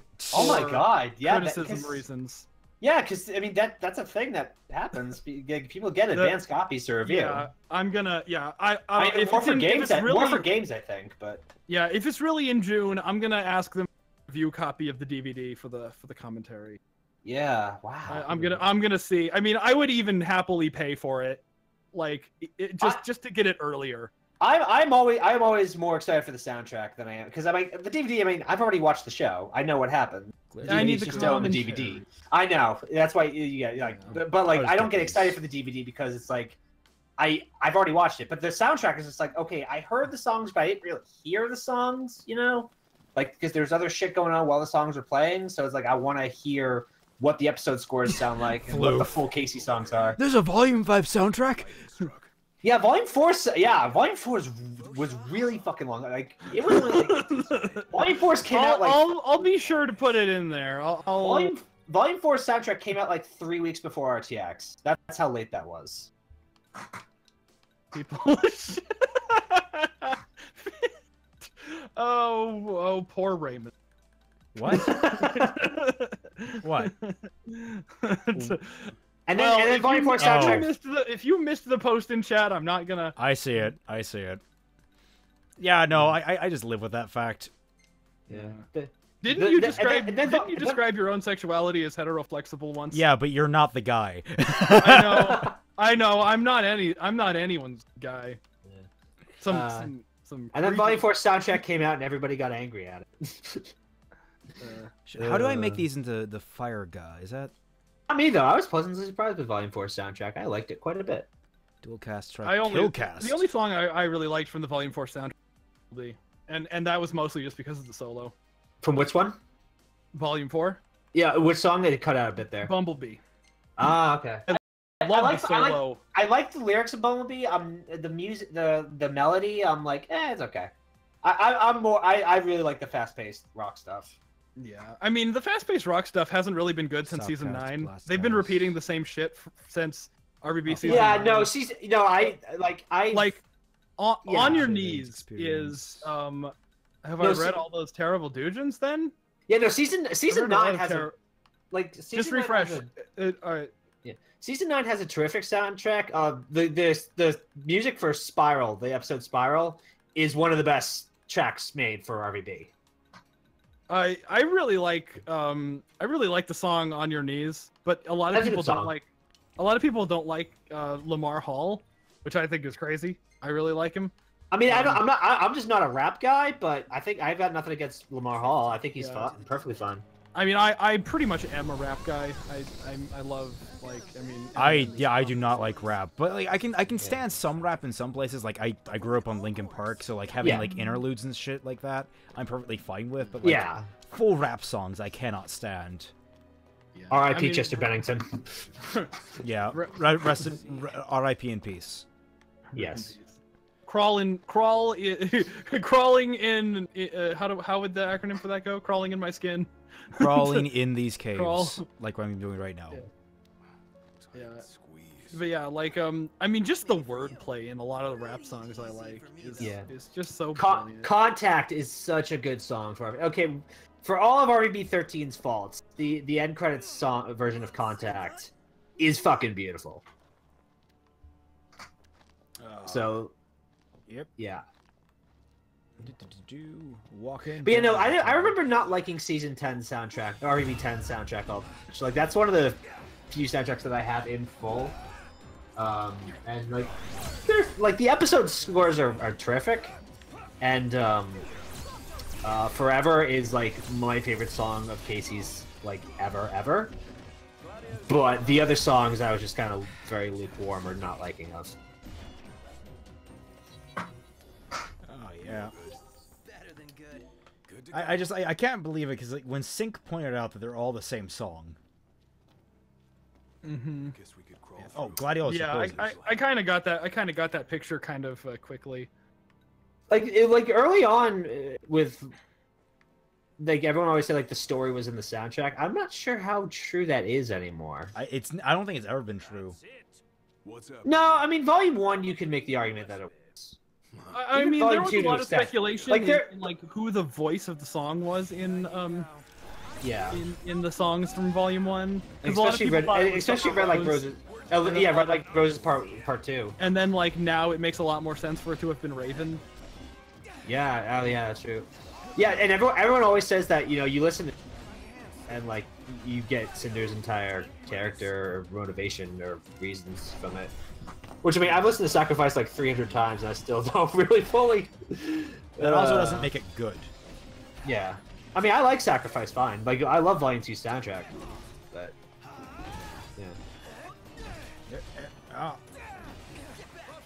Yeah, for me the songs are like Mirror Mirror and then Sacrifice and then Red Like Roses 1. Yeah, then... Nikhil, I had to think about what you were talking about there. But yeah, there is a song soundtrack where like halfway through he switches from English to Japanese. In where? In what? In RWB 10's soundtrack, there's a song where like halfway through Jeff suddenly switches to fucking Japanese instead of English. Interesting. Yeah. That is a great instrumental. Like RWB 10's instrumentals were really good. And then they finished that RWB 10 soundtrack off with Forever, which is again my favorite Casey song of all time. So fucking imps. Because CT is like, for me, CT is like one of the best characters in the history of RWB. And not a whole lot of people give her credit. What can I say? Who? But pretty much You cut CT. out who? Oh, CT. Oh yeah, okay. Because when you really think about it, the reason for everything that happens in RWB is CT. Time for some action. In essence, she is the reason they're there. I mean, I haven't seen enough of the RVB anymore to actually have commentary on that. Yeah. But no, like CT is best character, like for me. Yeah. And honestly, probably the most one of if not the most important. I would say characters. that she's more important than she is good. I mean, that's fair. I mean, because like she wasn't before Miles got his Why is grubby that little word mitts weirdly on it, italicized? Weird. all of the all of like the Blood Gulch crew Like the whole red team was just great. Tucker, Yeah. was blue team. I meant to say blue team. Yeah, Tucker's blue team. Yeah. But no, I thought Tucker how they did Tucker in RWBY 12 is one of the few things I give 12 credit. Like Tucker is the only character that got better under Miles' watch. Yes. Yeah. Absolutely. Because like Tucker was like super awesome in season 5, and then they he was always funny. Yeah. But he also always had one of the more interesting stories that, like with the sword and crunch bite, being the great hero and shit, and then the kid, and then season 7 he's an ambassador. It's like Tucker's storyline was always went in interesting directions. Yeah. Tucker is the like Church is like the main guy, but Tucker is like the actual like catalyst character. He really is, yeah. Yeah. And then like Griff, I'd never get over Griff. He has my favorite line in all of fiction, which is already stopped. What was the context of that? It's been so long. That was in season 8. And, yes, I remember. They got the freelancer gear, and Griff was like, I still have not watched RWBY 15.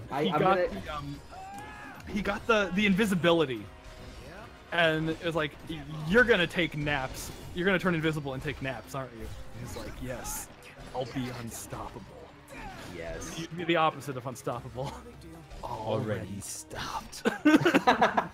Oh god, now I really want to sit through. Now I really want to rewatch the first 10 seasons again. Shit, I haven't watched the season since I did the retrospectives for them. So I think it's about time I went back and rewatched.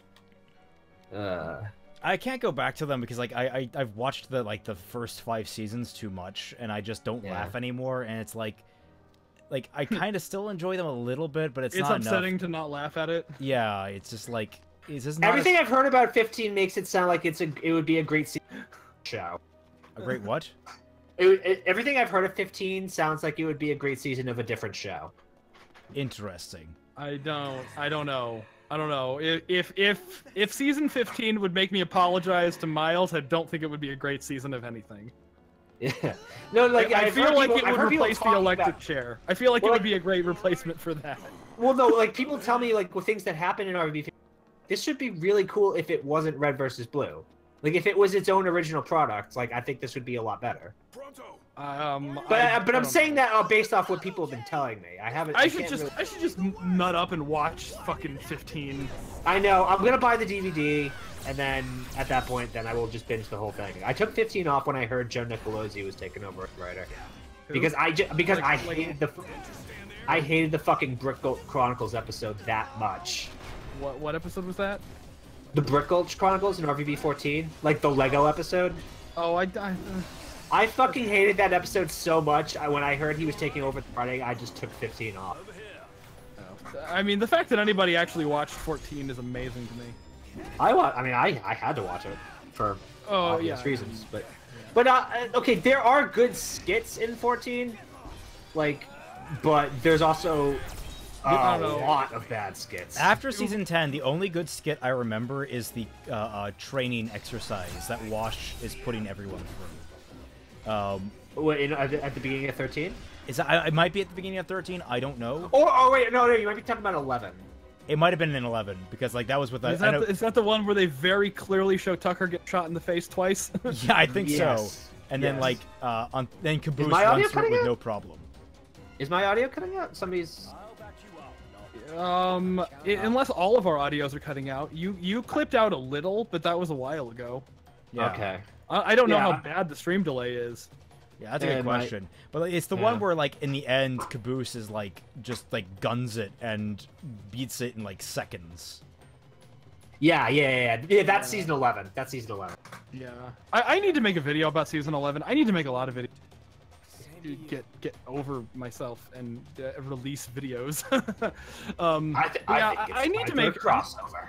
I need to do some because I've always said that I wanted to do 3 Red versus Blue videos, 1, 9, and 11, because those are the 3 most interesting seasons for me. I've always had such a love-hate with 9, because 9 has probably my favorite fight scene of all time, which is the highway fight.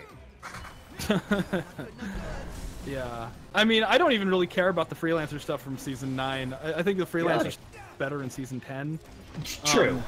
But like it was the church stuff, like his like infinite iterations on the same thing, going through that over and over again. Yeah, I need to do season 9 again. I mean, I didn't like it when it aired.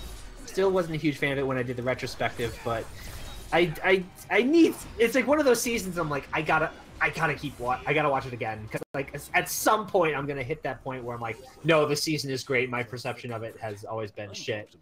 Especially after going through chorus, I'm like, I need to figure out where I am with 9. Yeah, like I mean, because like 9 was Bernie's send off. I mean, he wrote for like a lot of episodes after 9, but it was like the last season he wrote. It was the last story he. Yeah, because RWBY 10 was him, Miles, and Eddie Rivas, I believe. Yeah. I also think that 10, because Matt had writing credits on a couple of volumes or seasons. Yeah, he did. That's right. Because Matt didn't have a writing credit on season.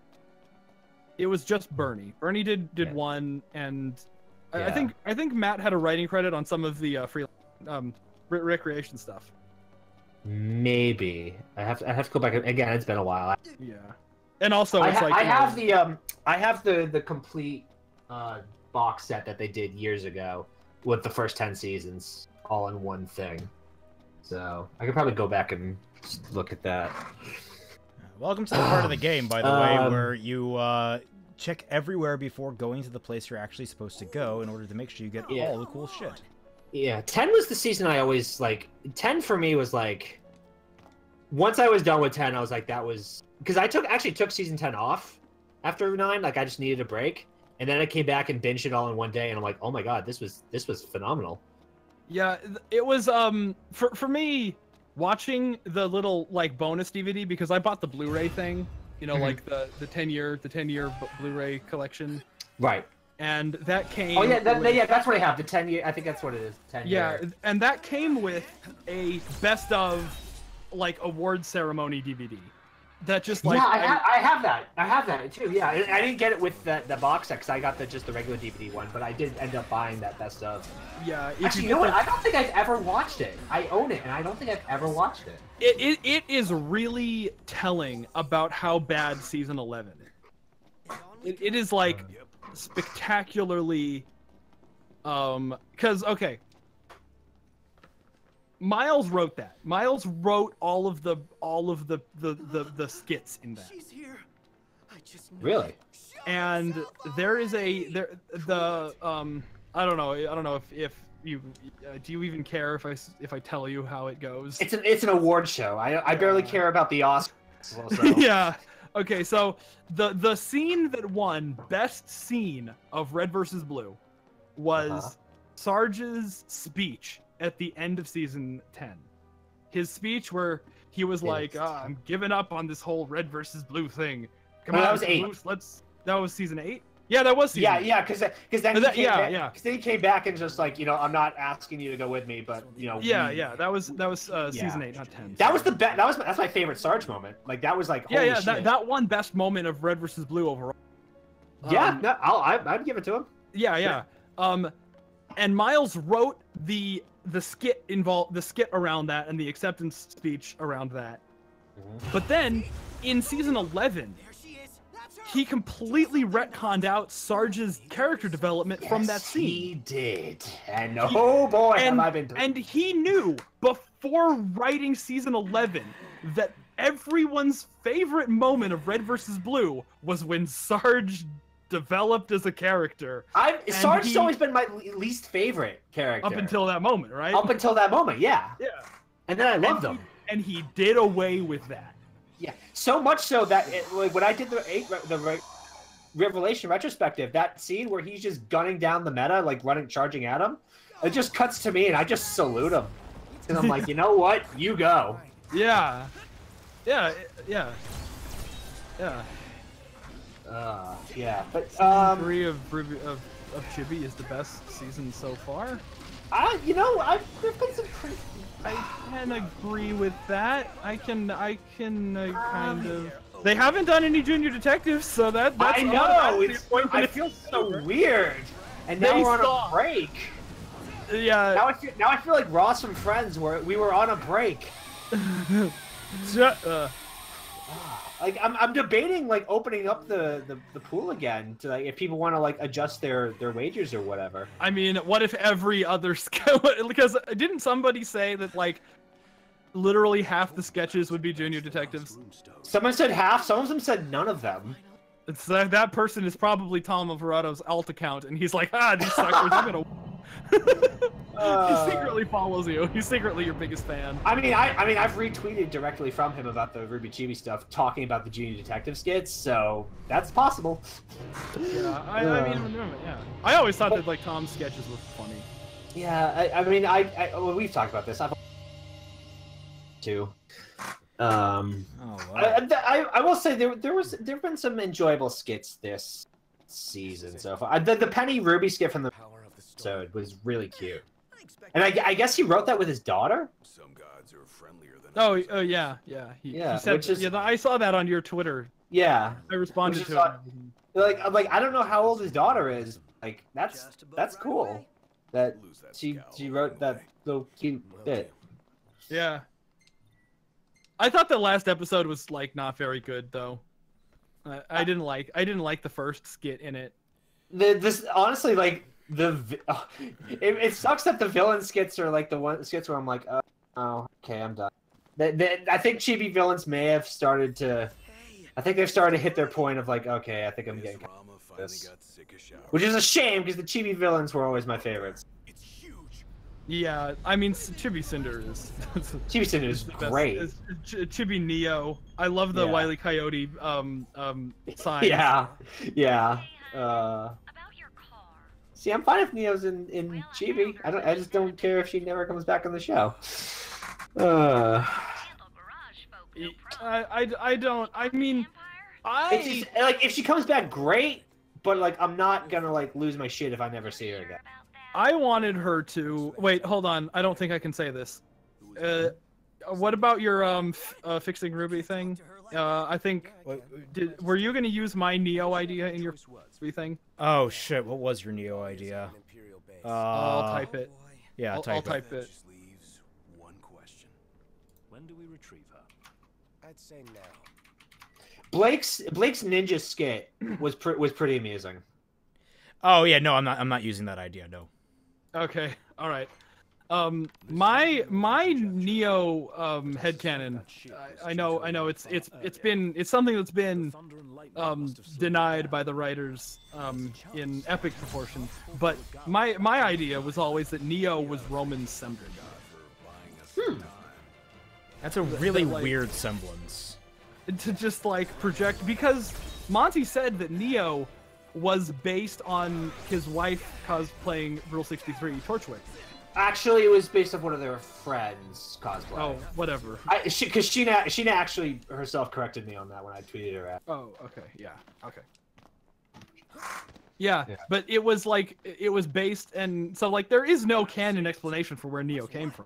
No. So that's just always what I thought, and Roman doesn't have a semblance, so I'm like, why not?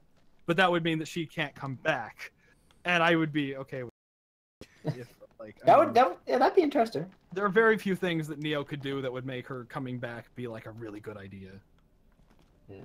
Yeah. I don't know. I mean, killing Salem. Why? What does she have? Like, she I blames Salem for understand Roman's the way death. you feel about that, but it's like it's. I would like I don't know.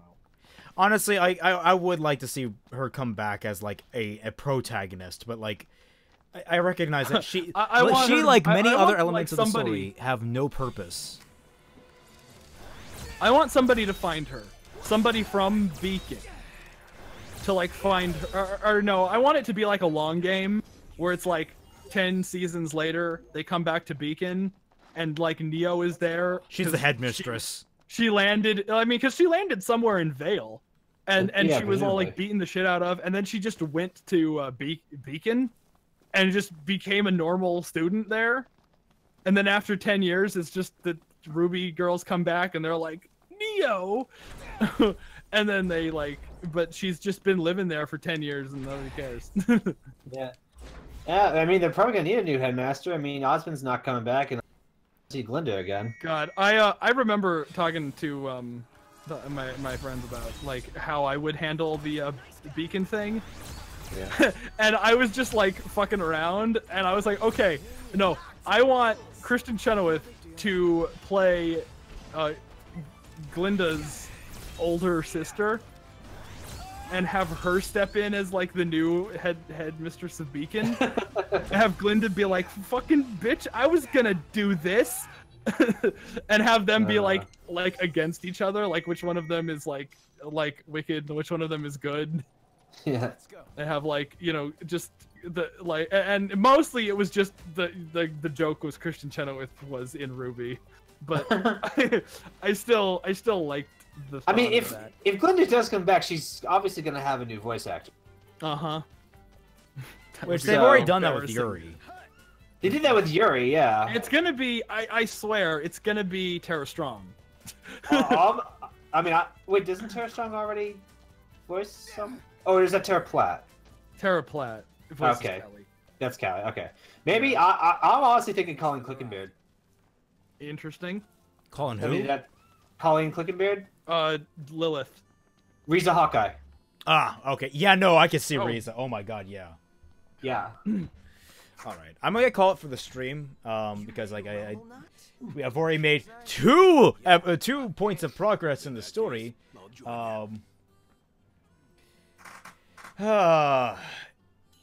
This was enjoyable. This was fun.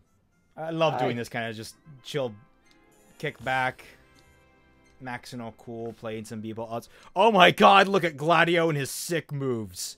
He's breakdancing people. I'm saving that one. Hey, this one's pretty good. I know. I'm trying to find some other good images. Let's see what. No. That one's stock. Some of these like are pre-programmed in to appear, or at least to have been taken. I think they're actually taken in engine, but they're like pre-programmed to be taken. Yeah. Let me see what ascension I have. How much do I have in ascension? I have 58. I can get some things, but I don't want to get too much. That's armature. What's magic? Absorb more energy from... How come, like, it's not... The effect of similar abilities do not stack. Enhance the magic of each party member by the number of levels gained.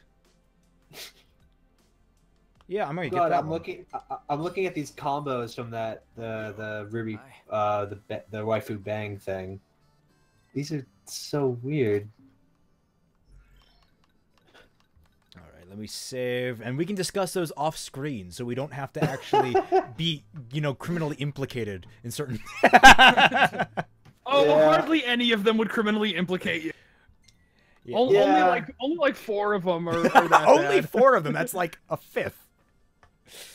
All right. Well, let's see. 4, 8, 12, 16. It's been fun, 20. everyone. Have a good night. Bye. Bye-bye.